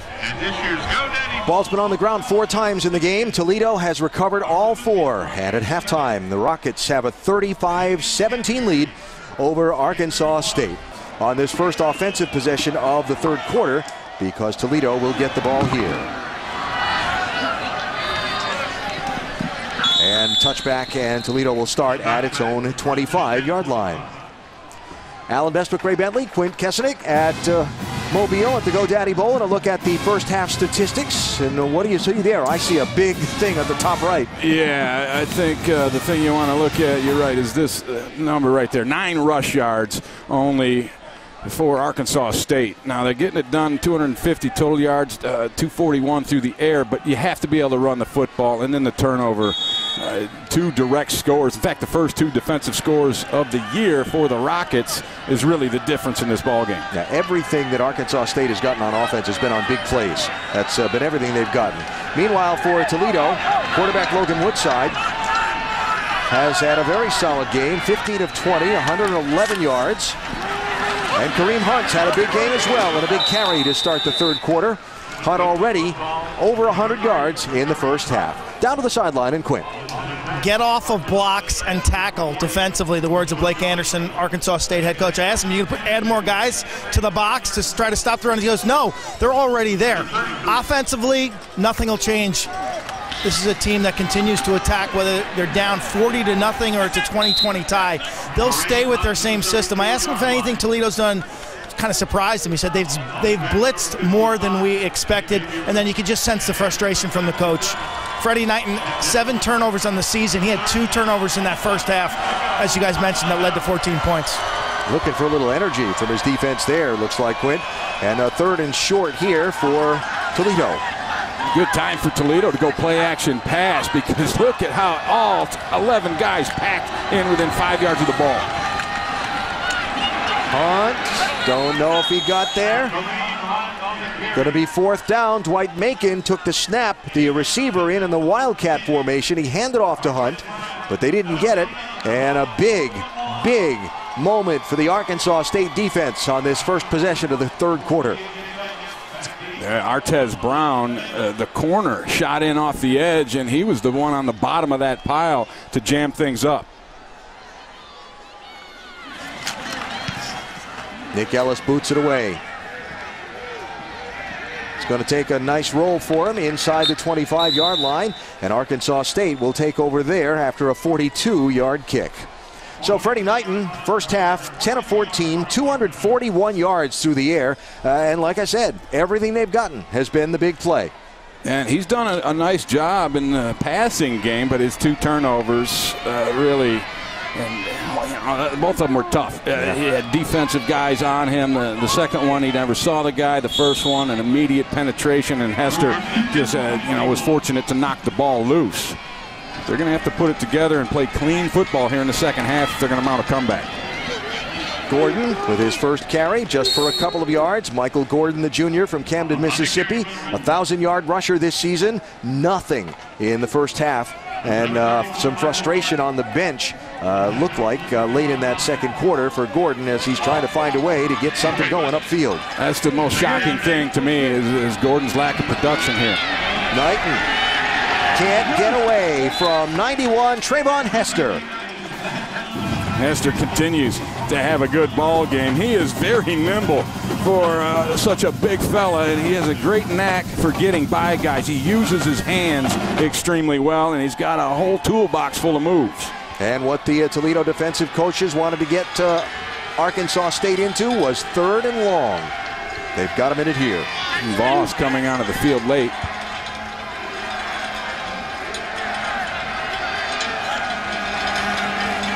Need the 34. Knighton throws over the middle. Is going to get some of it, but not much. Darian Griswold, the tight end, gets the grab, but they only get 6 of what they needed. And it's going to be 3 and out to open the second half for the Red Wolves. And the Rockets brought the house. They continue that trend of blitzing, forcing Freddie Knighton to get that ball out quicker than he wanted to, and had to throw it short of the chains. Coach Anderson was after Devin Mondi there as they went to the bench. 4th 3 and out of the game for Arkansas State.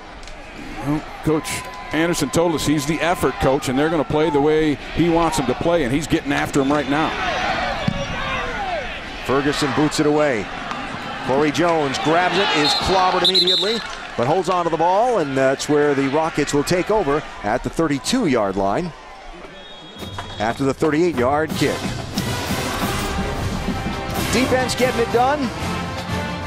And Jones hangs on in the special teams play.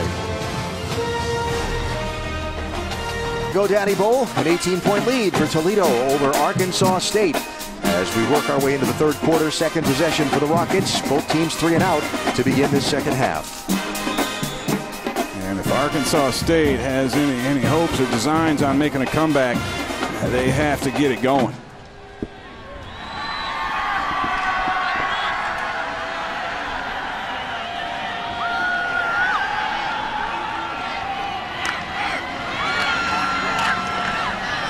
Kareem Hunt into the defensive secondary again.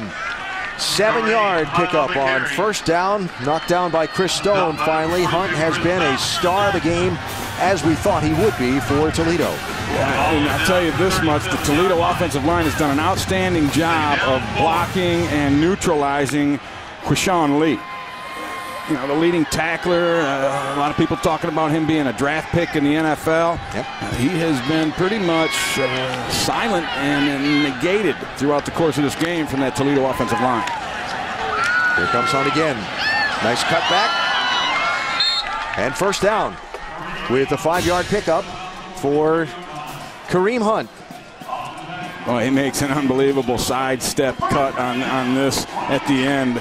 Watch how he gets the shoulder center and then bam, just inside and back outside. He's one of those guys that changes his body lean mid-air so that when the feet hit the ground again, he's off like a shot. Never think bouncing around with cuts like that it was a guy who'd suffered sprains to both sides of an ankle. Well, he missed pretty much the month of October for Toledo this year, and that really hurt him. Got hurt early October in a ball game against Ball State.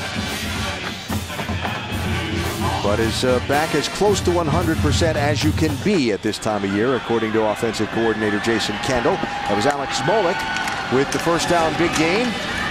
This is Damian Jones-Moore still going with another 1st down.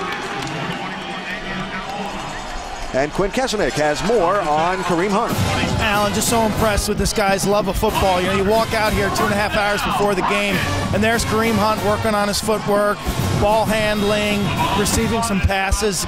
He loves football, and I definitely see a noticed hop in his step. The time off for this bowl game has done his legs well. Alex Smolik has already had, with his last reception, a career-high catches in a game, 5 in this one. Add to that total, that's 6 for the junior from Port Huron, Michigan. I want to go back and just kind of clean up what Quint was saying. And that we talked to Jason Kendall, and he said that he loves football, talking about Kareem Hunt. And it's the most important thing in his life, and he brings energy to practice. He appreciates his opportunities. He just works so hard day in, day out, and it means so much to him, and you can tell by the way he plays. Jones-Moore still going. He gets all the way down to the 30-yard line, and a fresh set of downs after a 9-yard pickup for Toledo. Jones-Moore is an interesting kind of guy. He's only 5'7", but he's 190 pounds. That's packing a lot of weight into a small frame, and he's got the quick feet, and he's built so low to the ground, you think he's down, but he keeps churning.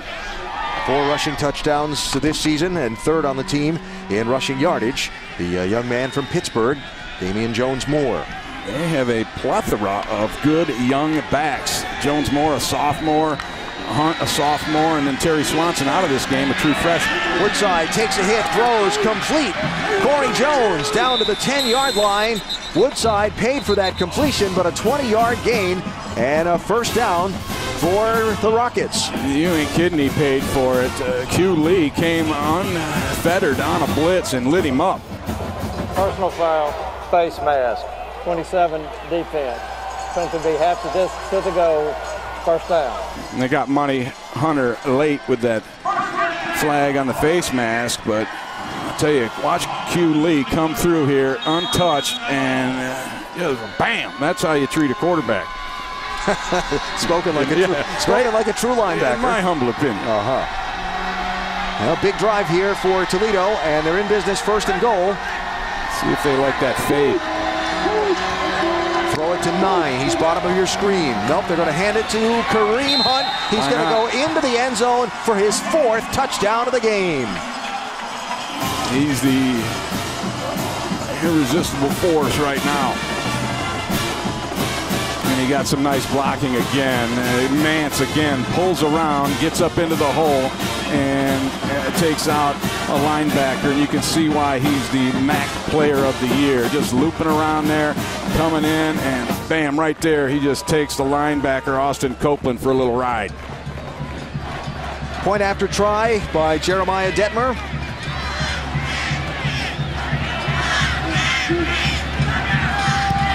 And things are getting desperate for Arkansas State, and we're still only halfway through the third quarter.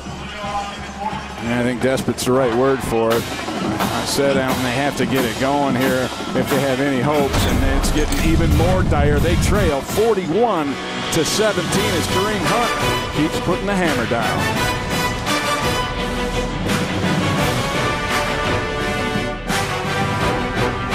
Toledo has opened up a big lead on Arkansas State, 42-17, 21 unanswered points for the Rockets.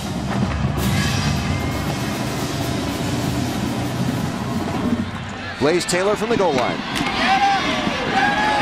And he is met there and dropped at the 17-yard line by John Stepik for Toledo.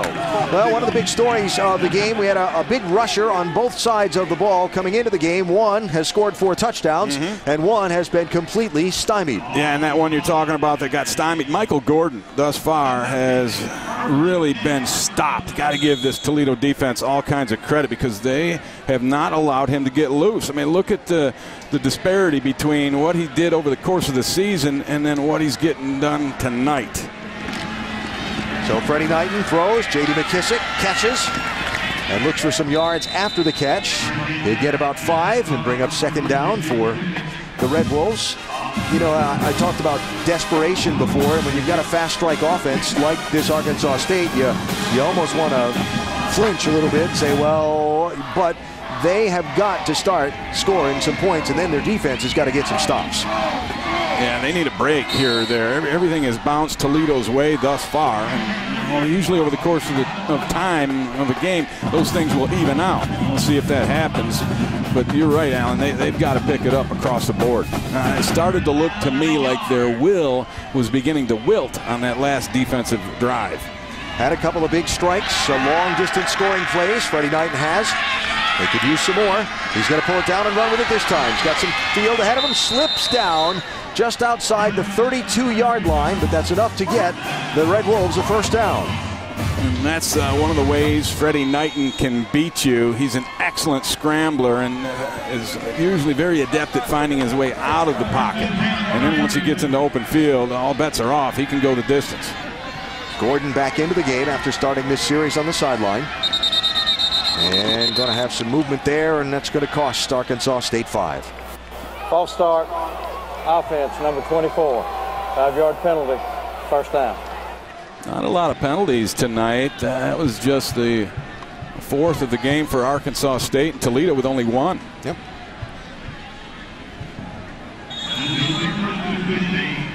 So Coach Blake Anderson's team needing to find their tempo, and that's offensive coordinator Walt Bell, who just walked by. And it's 1st and 15 from the 27. Knighton going to pull it down again. Look for some running room in the middle. He'll get back to the original line of scrimmage. A 4-yard gain there. Dropped by Junior Silvestri, the excellent linebacker, a senior from Hollywood, Florida for Toledo. And that was just a quarterback draw on Freddie Knighton. Very patient with it, sells it, and that allowed him to pick up those 4 yards up the middle. Still behind the chains.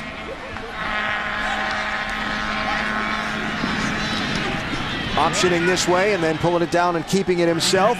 Short gain there. It's going to bring up third and pretty long for Arkansas State. Junior Silvestri again on the stop for the Rockets. Silvestri, a leading tackler for this Rocket football team. He is extremely fast. He had an amazing play earlier in the season where he ran down a receiver. That was just amazing. And Coach Haycock was telling us in the summer he runs with the cornerbacks. Yeah. That means you're pretty fast if you're keeping up with those guys.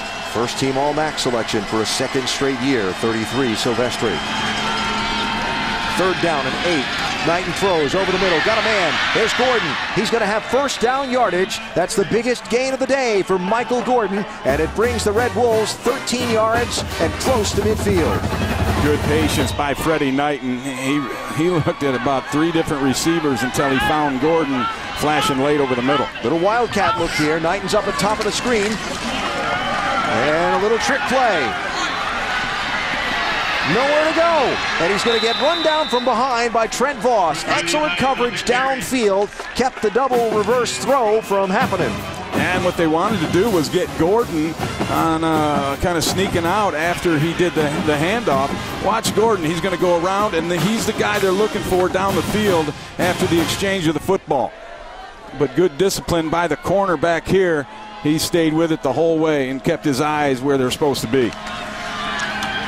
Knighton going to take a shot down the field. And he's got it. Booker Mays with his second long touchdown grab of the game. And there it is, and that's the quick strike ability of this offense that we've seen already tonight. And that, if anything, should lift the spirits and put a little fight back into the Red Wolves as Christian Dukes, he got burned by the speedy Booker Mays. Mays, the redshirt sophomore from Pine Bluff, Arkansas, with his second touchdown reception of the game, his third of the season. And now the point after try from Logan Spry. He had a little success with running the football there, and Freddie Knighton pretty much did it himself. And I think that helped him get that long pass open.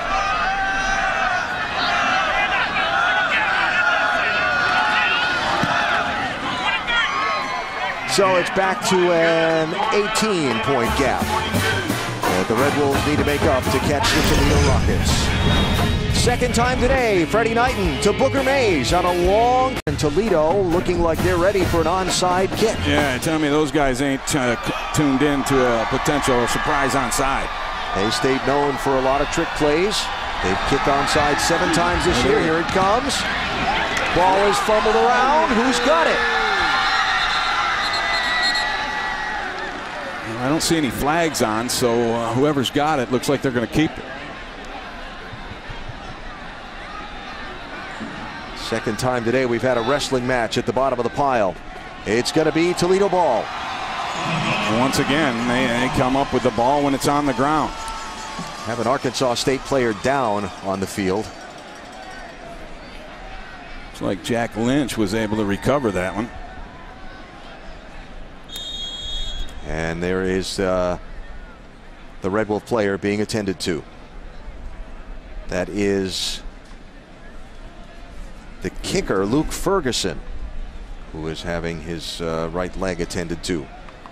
Yeah, that's dangerous circumstances for kickers. When you do that little drag on side, you're fair game.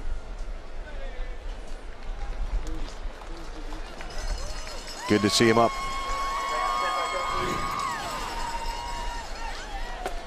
Check him out. A lot of times you assign the kicker as the guy to recover the football, and you have other guys try to blow people up. That ball was actually underneath the back of Quantario Heath, linebacker for Arkansas State. never went the 10 yards from the kick, but the Toledo players jumped on it and made contact with it, and that set it free. And the scramble was on, but for the Rocket side of the stadium here, they managed to come up with the ball. And so they have great field position with which to go about this offensive possession, starting in plus territory. 43-yard line of Arkansas State.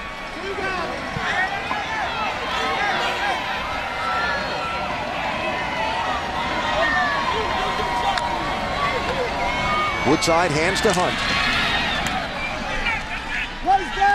Kareem Hunt with 168 yards rushing on the day, including the 4 that he just got, averaging 7.5 a carry. He's got 4 touchdowns, a new GoDaddy Bowl record, and he's not done yet. Still 4 minutes to go in the third quarter. You can see Toledo try to begin to think about milking the play clock. Even though there's still plenty of time left in this game, they're in no hurry. Woodside to throw. Got one of his favorite targets wide open down the field. Alonzo Russell. He's going to be across the 15-yard line or right at it and give the first down for Toledo. Great read and recognition by Woodside. He saw the safety close immediately to try to help against the run, and he knew he had his guy Russell matched up against Tryon, and that advantaged Toledo. Russell bottom of the screen. They like to throw the fade to him inside the 20-yard line, where they are now. 3-time All-MAC receiver. The youngster out of Washington, D.C., the junior. He's 6'4", has a height advantage over the defender. They're going to give it to Hunt this time. He'll go inside for some yardage before he is dropped to the ground there by Cardarius Dean, 34, just a 3-yard gain. One of the things that makes Kareem Hunt so good is his vision and the innate feel in terms of the zone read runs and when to put the foot in the ground and stick it up the field. He's got a knack for finding the gaps. Nice job on the inside, plugging up the hole. 42, Chris Stone there to make contact. Nothing doing for Hunt. And it'll bring up third down quickly. Excuse me, and sometimes there are no gaps, and Chris Stone made sure there wasn't one on that play. Well, line play was something that was one of the keys to the game for the Toledo coaches. The physical and size advantage that their linemen have over the Arkansas State linemen. And for a while, this offensive line has had its way. These last couple of plays, the A-State linemen have done a nice job of standing up. Third down.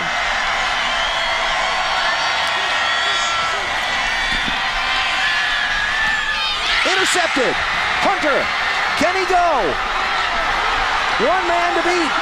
And Money Hunter is going to turn some momentum in the favor of Arkansas State with a 94-yard interception return for a touchdown.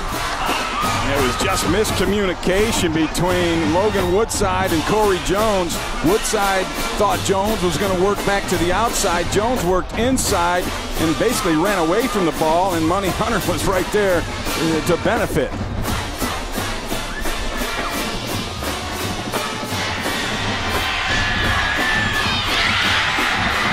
You can see there no receiver there as Jones had broken the route towards the inside. Woodside expected outside, and that's what happens when you get miscommunication.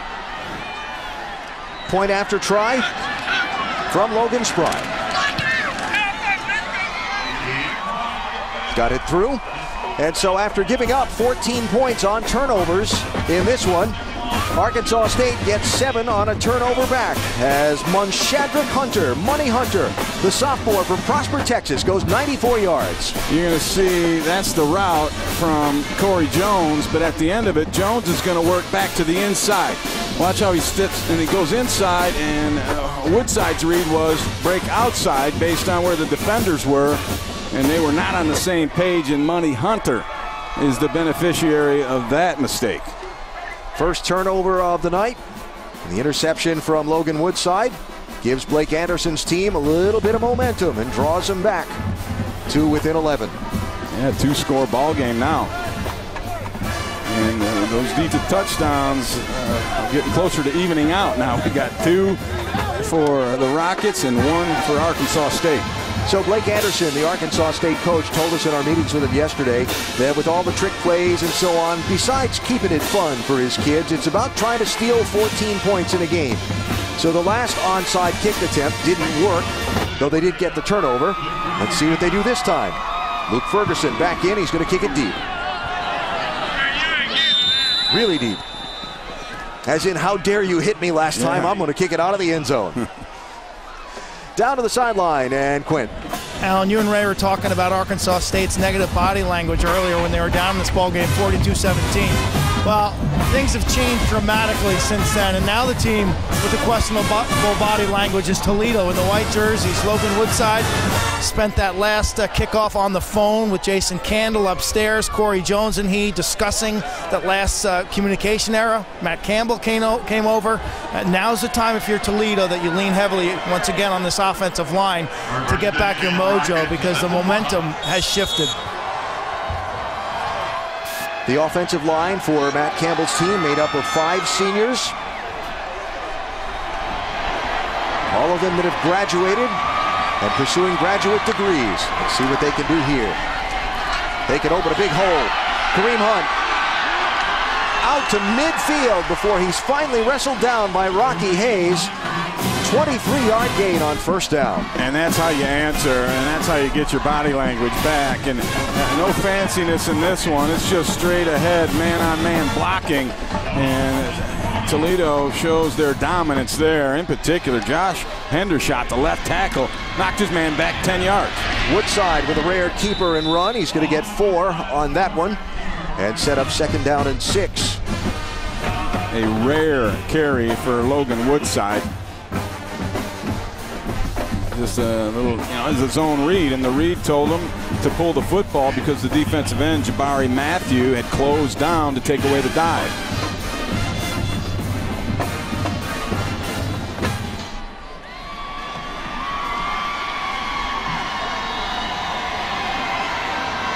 Checking the signals from the bench.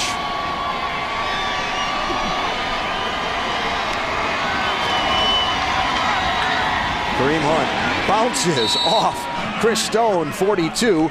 Just a 2-yard gain, and it sets up 3rd down. Reminder about ESPN Big Monday, presented by Verizon at 7. 2 of the highest scoring teams in the nation fight it out in an ACC showdown. Number 14, Notre Dame, and number 19, North Carolina. Then the Red River rivalry is the nightcap.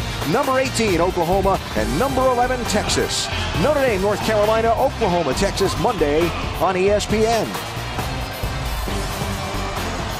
This would be a huge stop on this 3rd down for Arkansas State as they continue to try and build on the momentum they've gained.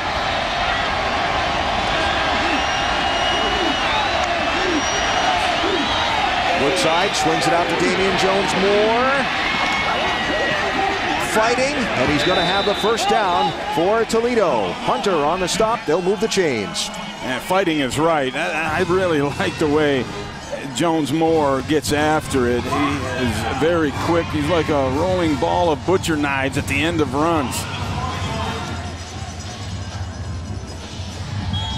They'll wind the clock after they reset the change and let the time run out in quarter number 3. Matt Campbell wanting to get his team off the field while the time ran out, though. Yeah, he wants that clock to roll as fast as possible. Well, after Toledo won the 2nd quarter 14-3, Arkansas State won the 3rd quarter 14-7. And it's now 42-31 as we head to the 4th quarter of the GoDaddy Bowl.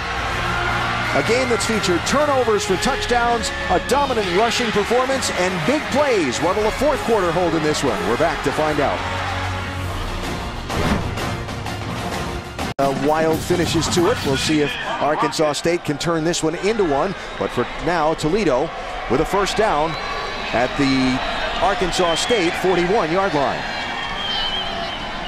I don't know about you, Ray, if you were coaching, and you have coached in the past, I just keep handing the ball to number 3 right now. That's not a bad idea. Kareem Hunt still on his feet after racing himself on the ground. Well over 200 yards rushing on the day for the sophomore from Willoughby, Ohio. Really a nice effort on this spin move right there. Look at this. How about that balance? That's just amazing. Yep. So down to the 21-yard line and a fresh set of downs. 218 yards for Hunt is a GoDaddy Bowl record. And he's going to try and add more to it here. And he will. Already been into the end zone 4 times in this game. The first team all-conference player in the MAC. And the 3rd leading rusher in all of FBS football, where yards per game and yards per carry is concerned, is having himself a night. 28 carries. They're not afraid. Actually, 29 now. They're not afraid to hand him the football and ride that horse. 2nd and short. 9 Russell is the middle of the 3 receivers near side. Why do that? Hand the ball to the other running back, Damian Jones-Moore, with a nice gain. And they'll move the chains again, and it'll be 1st and goal for the Rockets. That big offensive line now starting to exert its will on this drive again. Yeah, and you had a little go after the play between Greg Mance and Keyshawn Lee.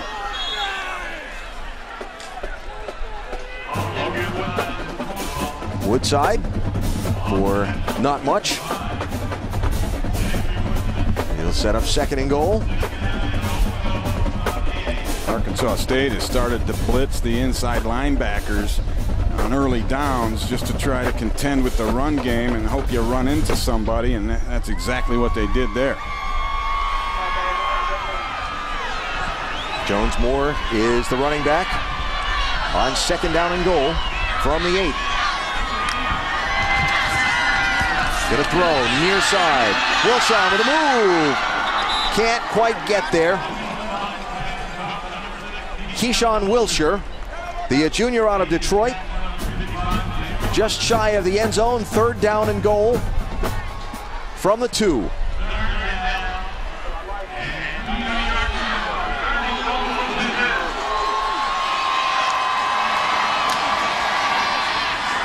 Nice pursuit. But did he get across? Nope, they stopped him short. Nice pursuit from behind. I think it was Chris Stone, 42, that came around and caught him from backside. Yeah, just coming off the edge and flattening the route out. It was actually Cardarius Dean who made the hit. Yep. Stone was in on the other side, but Dean almost swung him around and threw him into the end zone. So it's 4th and goal from the 1. There are whistles. And there's going to be a penalty that the Toledo players are applauding. Have too many players? That I do not know, but we're about to find out. We're not. Ken Ante, the referee from our Conference USA crew. Dead ball, unsportsmanlike conduct, number 55, defense. Number 55 is disqualified for threatening an official. Now that's my reaction. What? Yes. Xavier Woodson, the sophomore from Eufaula, Alabama. Woodson is a little reluctant to leave the field. I don't think he's gotten the message just yet. But you cannot obviously threaten an official. That's what they claim he did. Umpire Greg Adams was over there also in the explanation to Coach Blake Anderson. He won't leave the field either. Here he is. And that conversation right there is what did it. Well, that really hurts his team. Yeah, it does. It's just not smart. There's nothing to be gained by letting your frustrations go and lash out an official. That's just immature. So instead of it being 4th and goal from the 1, it's 1st and goal from the half-yard line, maybe the foot line. And the referee, even though Coach Anderson's still having a conversation with the Woodson, referee making sure that he begins to be escorted from the playing area, as he is required to do. So here it is, 1st and goal.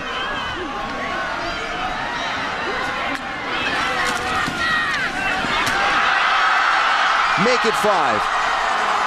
5 touchdowns for Kareem Hunt,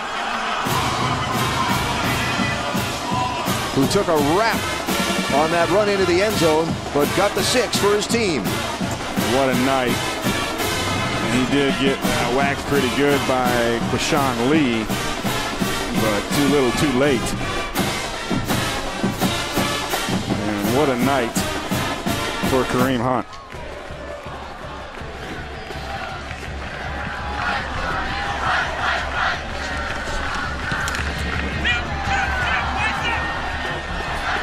There is the point after, and it is good for Toledo. An 11-play, 75-yard drive. Kareem Hunt with his 5th touchdown of this one. 49-31. Made something going. They got Toledo into a 4th and goal, but then the unsportsmanlike penalty on the defender, Xavier Woodson, that got him thrown out of the game and gave Toledo a 1st down and goal, and they punched the ball into the end zone and reopened that lead back up to 18. And effectively killed any chance, in my opinion, that the Red Wolves have of coming back in this ball game. Now, you know, there's still 11:46 left. Anything can happen, but the wind kind of went out of the sails over there on that sideline. Blaze Taylor going to bring it out of the end zone.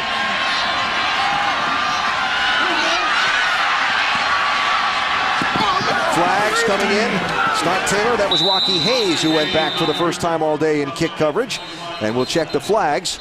I believe that's going to come back a bit.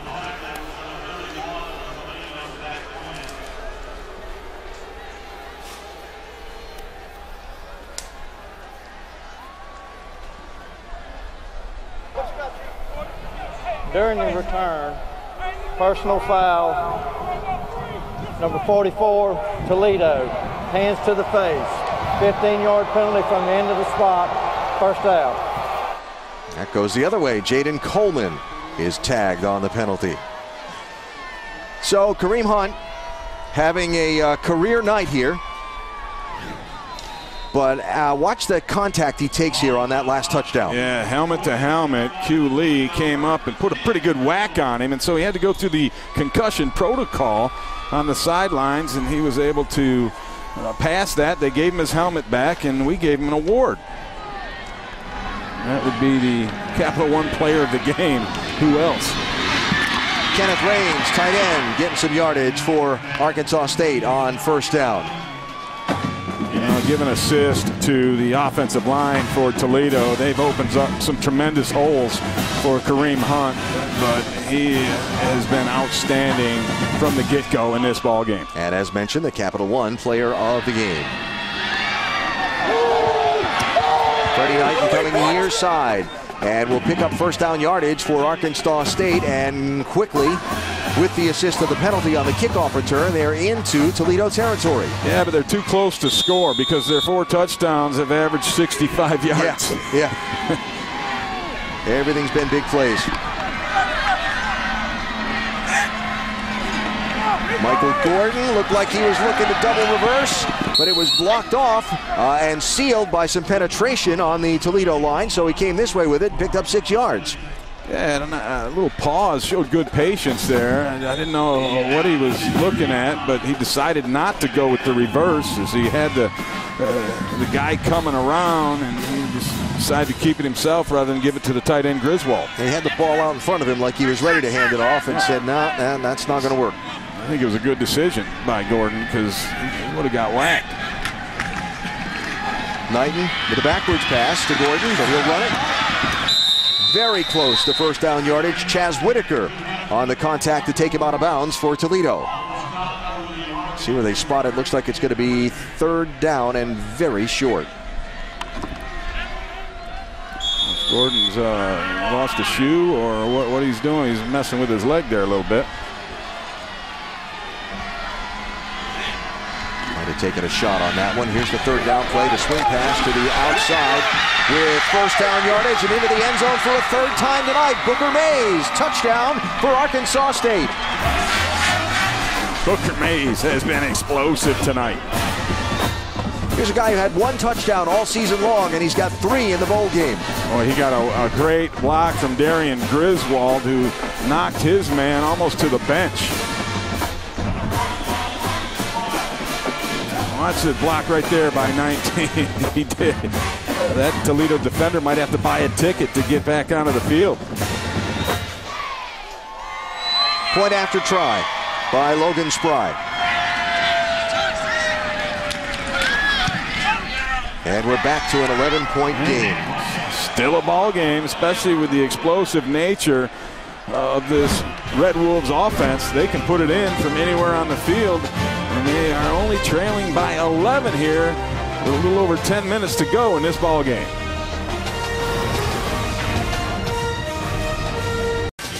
That's mind-boggling to have those kind of numbers to the plus side. So back to an 11-point game here in the GoDaddy Bowl. And Luke Ferguson with the pooch kit. Fair caught on the far side by Alonzo Russell. And that's where Toledo will take over. And we check downstairs with Quint. You guys mentioned that Kareem Hunt helmet-to-helmet shot. Q Lee, the linebacker for Arkansas State. He was dinged up. Hunt comes over to the sideline. As you mentioned, they put him through the concussion protocol. It was a quick test. Had him shut an eye, cross his legs, show that he had balance. They asked him some questions and gave him his helmet back. Interesting, that's the type of hit that I think 3 to 5 years ago, no one even looks at the student athlete. And now with the concussions the way they are, they gave him a complete checkup. Yeah, very true.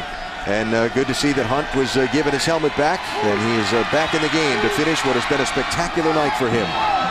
He's carried the ball 30 times. He's got 226 yards and 5 touchdowns. And more on the total there. He doesn't need a real big crack to get through. He's had some crevasses tonight to roll through, but that one just a little seam, and he can get through it and put them shoulders down, lean forward, and drive. As we've gotten ready for this game, you've been talking about Mr. Inside, Mr. Outside, and so on, where we've been talking about Kareem Hunt. Somebody he reminds you of in particular? The guy I see is Marshawn Lynch. Same kind of runner, the shiftiness, but yet the power combined with it. I know that's high praise, but that's what I see. He has been the workhorse for this Rocket offense, and an effective one. And he's got some open field now. Needs a block. Finally caught up to from behind and run out of bounds by Quashawn Lee, but a huge gain. He made for Kareem Hunt, who went down hard on a leg and has come up. He made 2 sick cuts on this one. The second one, he got Andrew Tryon, the corner, who is closing from the top side right here. He jumped backwards and sideways and actually gained speed. Just amazing athlete.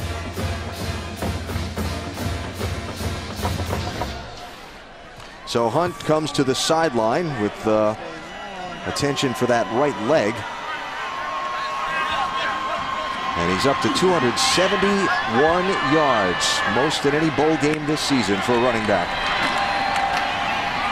Damian Jones-Moore back in with the carry. I got to think those 5 touchdowns are some kind of record as well. Yeah, actually, all right, Quint. Kareem Hunt sat down right on the bench. They give him a sports drink, and they're starting to massage a cramp out of his right calf. Interesting that you cramp up during a game in the temperature in the 40s, but it just shows how much he's exerted himself and how important it is to hydrate and have your electrolytes before a game. Well, yeah, I'd say he's exerted himself. He's carried the ball 32 times. And he's run a lot of yards. Yes, he has. I'm cramping just watching it. Damian Jones-Moore hit by Clifford Thomas. For a short gain, it'll set up 3rd down and short. Call it about 4. Thomas, the big nose guard from Marion, Arkansas, moves from offensive line to defensive line last spring. Arkansas State needs a stop here on this 3rd down and force a field goal attempt from Toledo, because even if it's good, it still keeps it a 2-score ball game with a 14-point differential. Yeah. And Toledo beginning to use up a lot of play clock. as they rightly should. Jones-Moore looking for a hole. He's got it, and he's got the first down inside the 10-yard line before Sterling Young is able to bring him down. And just the quickness of Jones-Moore got him this play, because Kashawn Lee shot the gap and had the angle on him in the backfield, but he couldn't quite get him down from behind as he scooted outside.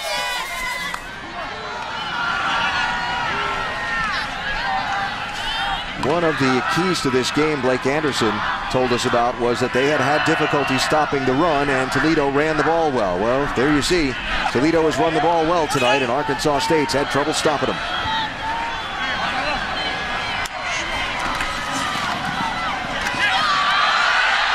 Jones-Moore to the pylon, touchdown Rockets.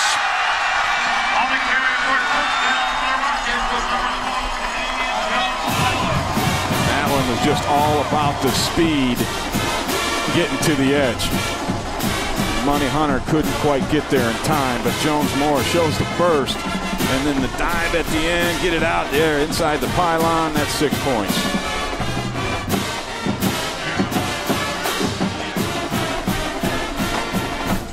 Next man up in this case, when Kareem Hunt went to the sidelines, was Damian Jones-Moore. He punches it into the end zone for his first touchdown on the night.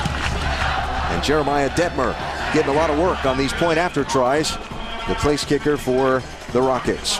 6 plays, 70 yards. Every play in that drive was a running play. The last one from 10 yards out. And the sophomore from Pittsburgh, Damian Jones-Moore. And there's a lot of happy people up there. Freddie Knighton dumps it off. Michael Gordon.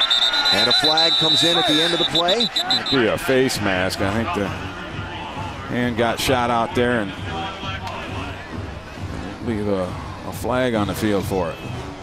Arkansas State will take yards any way they can. Personal foul, face mask. Defense number 33. 15-yard penalty, first down. And Silvestri overran it a little bit and just kind of swung the arm out, and unfortunately for him, it caught the face mask. So the penalty yardage brings the ball out to the 40-yard line. Knighton going to pull it down on the quarterback draw. He's going to get 10, maybe 11, before he's knocked around by Delando Johnson, number 7 for the Rockets. The sophomore from Baltimore getting his first number called on the night. Freddie Knighton, 17 of 21 passing. He's got almost 400 yards through the air. He's going to add to that there. Nice catch by Trez Houston, nearly falling down. Hit again by Delando Johnson. 13-yard pickup, move the chains. And Freddie Knighton will keep competing. There's no doubt about that. He keeps flinging the ball around the yard. He's played extremely well tonight. It really hasn't been on him. The running game has failed this offense. Inside 6 minutes to go. Wrapped and knocked down. Booker Mays, who's had a big night getting into the end zone a few different times, really clobbered there by Connery Swift for the Rockets. And Mays did the infamous fainting goat earlier in the fake that they did. That was very similar, the flipping goat. Back in the Miami game on September 13th. Certainly got a lot of play around the country and on this network. Knighton tries to run, but that hole that opened up closed quickly. Trayvon Hester and Trent Voss combined to stop the Arkansas State quarterback. Brings up a 3rd and long. Definitely 2-down territory here for the Red Wolves. Yeah, Hester and Voss combined on that play, and they each have big plays tonight. They combined first play of the game. Hester forced a fumble. Voss recovered it for a touchdown. Now they combine on a tackle. Near side behind Tyler Trocine, and incomplete. And it brings up 4th down and 11. They needed to get a bit of it there to have a shot at this. Now it's this is a big ask here. Right, but they are going for it, and they brought J.D. McKissick onto the field and put him in the slot. That I would look for here. I'm trying to convert because he has the ability to make a big play. Both of the receivers at the top of the screen. That's McKissick, and Houston is outside of him. Near side, Dijon Pascal, we really haven't called his number at all tonight. He's been a big playmaker for this team this year. Throw over the middle. There's McKissick. He's going to have the first down. Chaz Whitaker makes the stop, move the chains, and the drive still alive for the Red Wolves. They found a hole in the middle of that Toledo defense in the zone there, and the linebackers all expanded and got width, and McKissick snuck into the middle. Throw in the fade. Wrestled for, ends up on the ground, incomplete. There was a target for Pascal. And just underthrown by Freddie Knight, and he wish he had that one back because he's got a nice matchup. You just throw it up high enough and let Pascal go up and snag it out of the air. It was just underthrown. Pascal, one of 17 players on this Arkansas State roster from the state of Alabama. He's one of the best blocking wide receivers I've seen throughout the course of this season. Hasn't really impacted the game tonight very much, but that kid gets after it. Knighton under pressure, and it did not look like he and his intended receiver were on the same page. Blake Mack was zigging, and Knighton was expecting him to zag. Yeah, and he basically threw the football just out of self-preservation because a Toledo blitzer came entirely free. And that's another thing that Coach John Haycock has dialed up in a timely fashion here this evening. A lot of blitz and penetration has shut down this offense. Brandon Biner, the running back now in the backfield. Throw comes near side, caught by Blake Mack. That was the exact same blitz. Toledo ran it again, and they busted it loose this time again.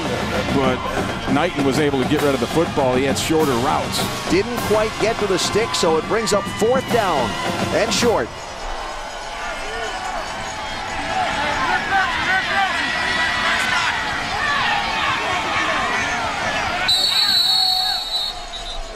And timeout for Toledo. Yeah, they didn't like they got their defense on late, weren't lined up, and this is a big down. So Matt Campbell wisely uses that timeout to get things situated.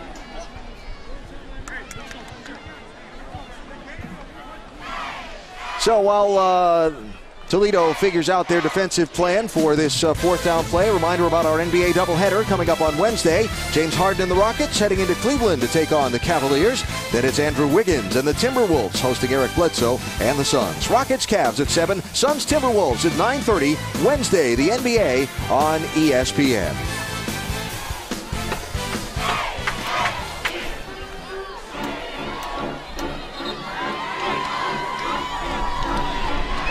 Before the 4th down play, we check with Quinn. Alan, Toledo's done a nice job tonight rotating defensive linemen. That time the sub was a little late, as Ray said. You know, they've held off fatigue, in part because of their ball control on offense, but in part because of some smart coaching and some quick substitutions. And on the other side of the ball, only 6 offensive linemen healthy and eligible to play tonight for Arkansas State. Gordon, can he get there? Running for the sticks. He's got any more? His longest run of the night, Michael Gordon, and gets a 1st down and goal and needs some help. Needs a sub replacement. And that's just a foot race to the edge. Good blocking on the outside by Trez Houston. Right there in front of you, he stays on his defender and ties up Trayvon Mathis long enough to allow Gordon to get the edge. Ball's at the 4-yard line. Knighton throws for Pascal. Flag comes in. Yeah. And that's what I was talking about earlier in terms of throwing the football up and let Pascal just do the jump ball for it. And more often than not, he's either going to come up with it or he's going to get fouled like Jordan Martin did. Only going to be the 4th penalty of the night against the Rockets. Pass interference. Defense, number 5. Foul occurred in the end zone. The ball will be placed at the 2-yard line. 1st down. I said Jordan Martin, excuse me. That was Christian Dukes on the coverage, getting the flag. So 1st and goal.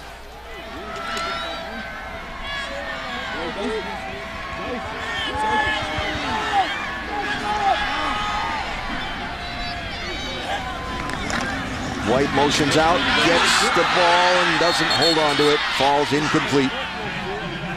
2nd and goal. And a little bit of extracurricular after the whistle in the end zone. A little bit of frustration starting to come out on the part of some of the Arkansas State players. Well, if White reels that in, he waltzes into the end zone. Yeah. That would have been an easy one for him. Just a little bit out in front of him too far, as Knighton tried to more or less aim that one instead of just putting it on him.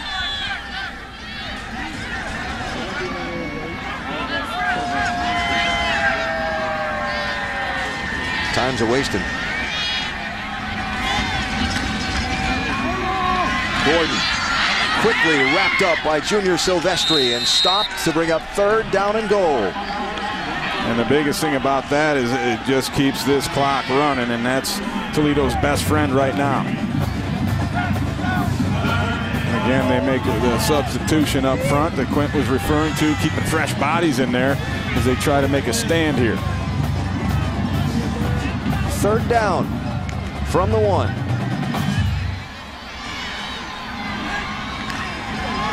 Johnston White pursued to the outside, stops to get cut back. Nothing doing. Zach Quinn was with him step for step. That's just great discipline by the outside linebacker, Zach Quinn, expanding quickly, not allowing Arkansas State to get the edge. That's playing contain and playing it well. There's a flag down in the end zone. 4. After the play, personal foul, defense number 55. Half the distance to the goal, 1st down. The linebacker Ray Bush, the senior from Toledo. He slapped himself over it, so he must be guilty.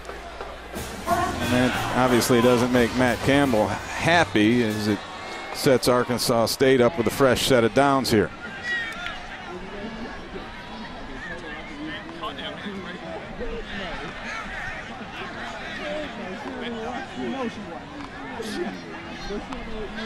Not sure what the problem is now. We are moving the ball to the other hash mark, or to the hash mark. Half the distance to the goal, 1st down. So half the distance to the goal. Remember, they lost yardage on the play, so that is where they have placed the ball. 1st and goal at the 4. They got a fresh set of downs. They lost 3 yards in the exchange. Yeah, it was a post whistle foul. Knighton throws into the end zone for the touchdown. Darian Griswold, and 6 on the board for Arkansas State. Freddie Knighton keeps battling. Looks like they're going to keep the offense on the field and go for 2. Throws his 5th touchdown of the night to match the Kareem Hunt 5 touchdowns. Try and make it a touchdown and a field goal. You have to get 2 at some point to make the math work out. Yeah, I don't like this. To me, you don't go for 2 yet. You do that at the end. You know, being 10 or 11, well, 11's one thing. 12 points is too many. Toledo, they're 2nd.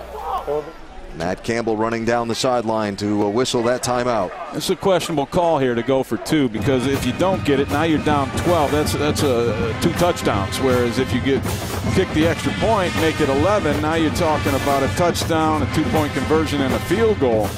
Get you even with Toledo. So hopefully Coach Anderson rethinks this one and does the math and realizes what the situation is. Find out in a moment. A reminder that immediately following the game over on ESPN3, we'll have the post-game trophy ceremony presented by Capital One. This year's GoDaddy Bowl champion will receive the hardware, plus we'll have interviews with the winning coach and some key players. Watch ESPN.com or download the Watch ESPN app, and the post-game trophy ceremony coming up. They're going to stick with it and go for 2. Dubious decision in my mind. Michael Gordon back in the game. Rare tight formation here for Arkansas State.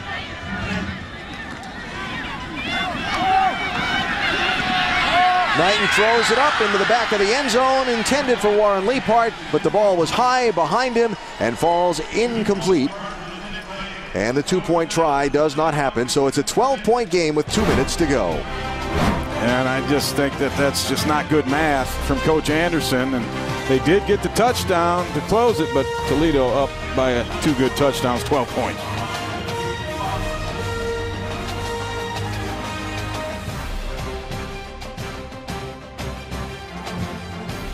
Of Arkansas State. Yeah, definitely going to be an onside kick.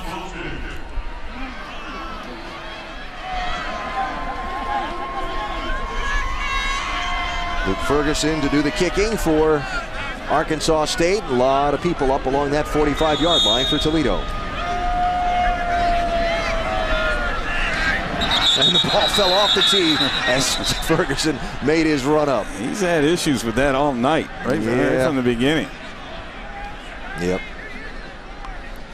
I think last thing you want when you're trying to get all the bodies and helmets on helmets that you can, or helmets on shoulder pads. Yeah, well, Lucy must be out there somewhere pulling the ball on Charlie Brown. All right, try this again.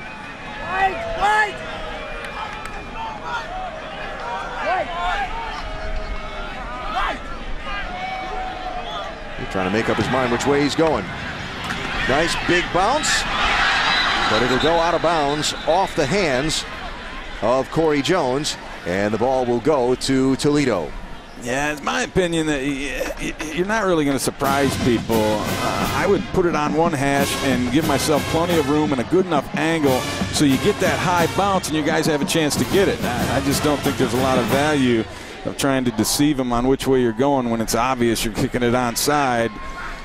I'd rather see a better executed kick and give your kicker a chance. So Logan Woodside comes back out. He's 21 of 27 tonight, thrown 1 interception, no touchdown passes, but he hasn't had to because his team's run the ball into the end zone 6 different times. 5 for Kareem Hunt and 1 for Damian Jones-Moore. It's Jones-Moore who is 24 in the backfield with Woodside and gets the carry here. And got a lot of running room. Across midfield, across the 40-yard line, and with a first down, and Money Hunter needing some attention from the Arkansas State staff. Well, and Greg Mance, the offensive center, had himself another nice block as Toledo pulled him around, and he led the way. That guy's been awesome all night. And you wonder, how do they name an offensive lineman? I wondered, as the most valuable player in the conference, in the Mid-American Conference. But after watching him play tonight, I'm starting to get it a little bit. When talked to head coach Matt Campbell about this program and where it's going and about his seniors and so on, he's talked about how these seniors have learned how to lead. Spent a lot of time studying how to lead, and what in turn they've done is they've passed that knowledge on to the juniors underneath them and created a caring and a legacy about this Toledo program, a kind of attitude he's been trying to build in this program for his 4 years here. And he says, I think we're almost there now, and I'm really proud of this group of seniors who've made that happen. And all of them on that offensive line, all those guys there you see, seniors, all have graduated. And, you know, that's a huge benefit to them because they don't have a full, big, heavy class load. They're able to spend a lot of time on football, having that degree already in their pocket, and it's definitely benefited this program. And you know, Matt Campbell's right. And when you start, when you have it ingrained in your program where the older guys are teaching the younger guys, that's when you have it going on.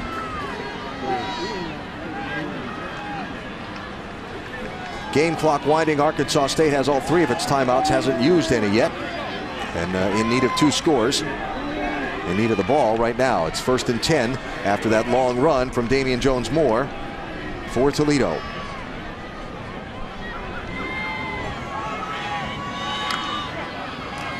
At 5 on the play clock. And Jones-Moore is going to get another first down with some determined running there. Damian Jones-Moore will move the sticks and get himself up to 74 yards in rushing in this one. Sports Center coming up right after our game is done. Look at today's NFL playoff action, and of course plenty of remembrances of Stuart Scott throughout the show. Sports Center coming up next. Certainly heartbreaking to get that news this morning. Yeah, that was shocking to me, and that's a tragic situation. And I think Stewart, such a great guy. I think as a broadcaster, Ray, one of the best compliments that someone can give you is people that you don't know, who only know you through your work, through the television, feel like you're their friend. Right. And I think Stuart Scott had millions and millions of friends who were saddened at his loss this morning at age of 49. He certainly had the magic of reaching people through the television and making them feel like they'd known him for years. No doubt about it. Just a special individual.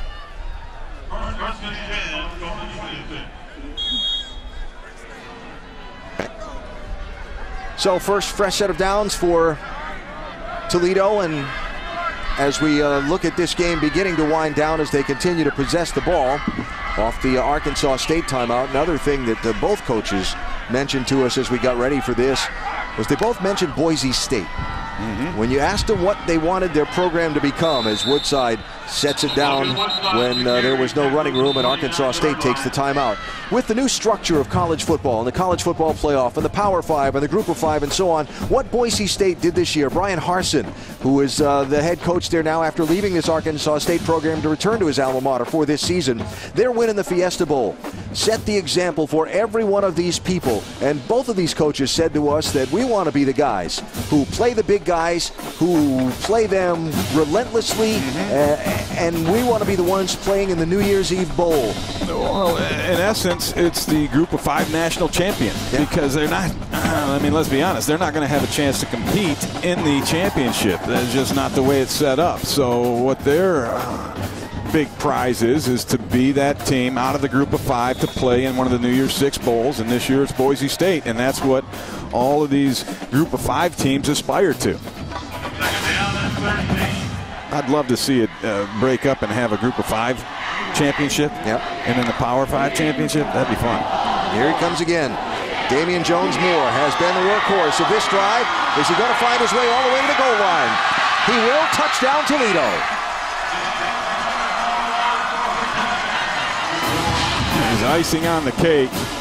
And once again, they get another great block from Greg Mance, the center, pulling around, and that's the block that Jones-Moore cuts off of, right off of number 75's big backside.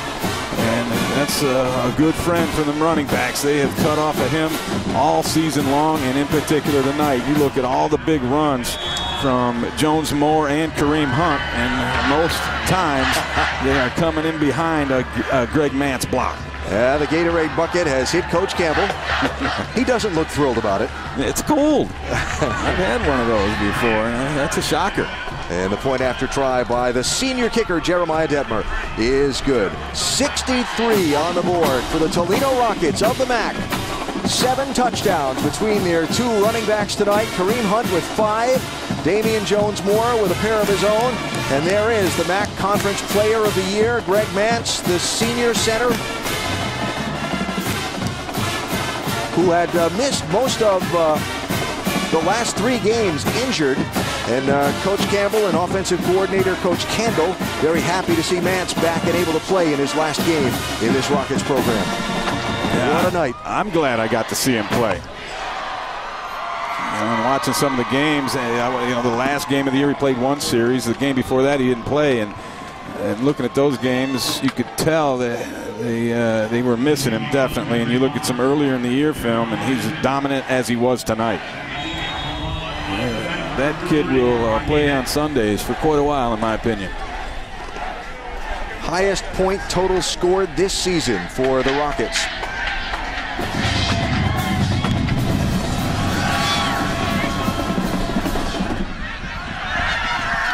Rocky Hayes going to run it out of his end zone. And he'll go out of bounds and be taken to the ground just at the 35-yard line. So 54 seconds to go. And for Arkansas State, as they take over the ball, Blake Anderson coming in with being charged with being the 5th head coach in 5 years. But if you look at this group, for the record that they've accomplished, having 5 different coaching changes in 5 years, this university, this school, they've started to build a football program. Oh, without a doubt. You look at the 10 fifth-year seniors and what they went through. 5 different head coaches. Quint talked about it at the beginning of the show. That's just mind-boggling. if you've ever been through one of those, a change at the top of leadership and the adjustment that it takes to get back into, you know, a normal routine, and yet they kept winning throughout, and that tells you something about the program.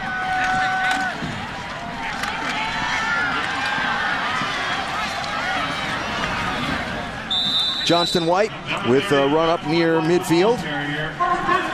And you mentioned these seniors that have been through this 5 different head coaches in 5 years.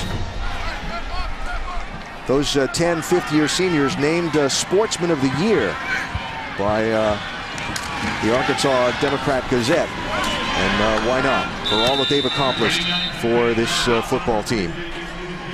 J.D. McKissick with some yards. And the clock winding down. So don't forget the GoDaddy Bowl Trophy ceremony coming up on ESPN3. As soon as the game is over, you can join us over there. Head coach Matt Campbell and some of the other key players for the Toledo Rockets you'll hear from after their big win here in Mobile tonight. Last play of the game. McKissick Knighton throws out to Tyler Trocine, and the clock hit 0, and the Toledo Rockets cap their season with a win in the GoDaddy Bowl. Great effort, start to finish, executed exactly what they set out to do, and that being the more physical football team, and it sure did manifest itself in their ability to run the football tonight. That's what it was all about. These two teams will meet in the regular season in each of the next 2 years, so perhaps the tonight game, the beginning of a rivalry between these groups. Without a doubt, because Arkansas State's going to want some paybacks next year. Without question. Enjoyed it. Impressive performance by the Rockets tonight. Kareem Hunt with 5 rushing touchdowns and 271 yards. Logan Woodside with a fabulous game, 21 of 27 throwing. Damian Jones-Moore with 2 more touchdowns rushing. So the trophy ceremony presented by Capital One coming up over on ESPN3. NFL playoffs, tonight's bowl and NBA action and more on SportsCenter right now.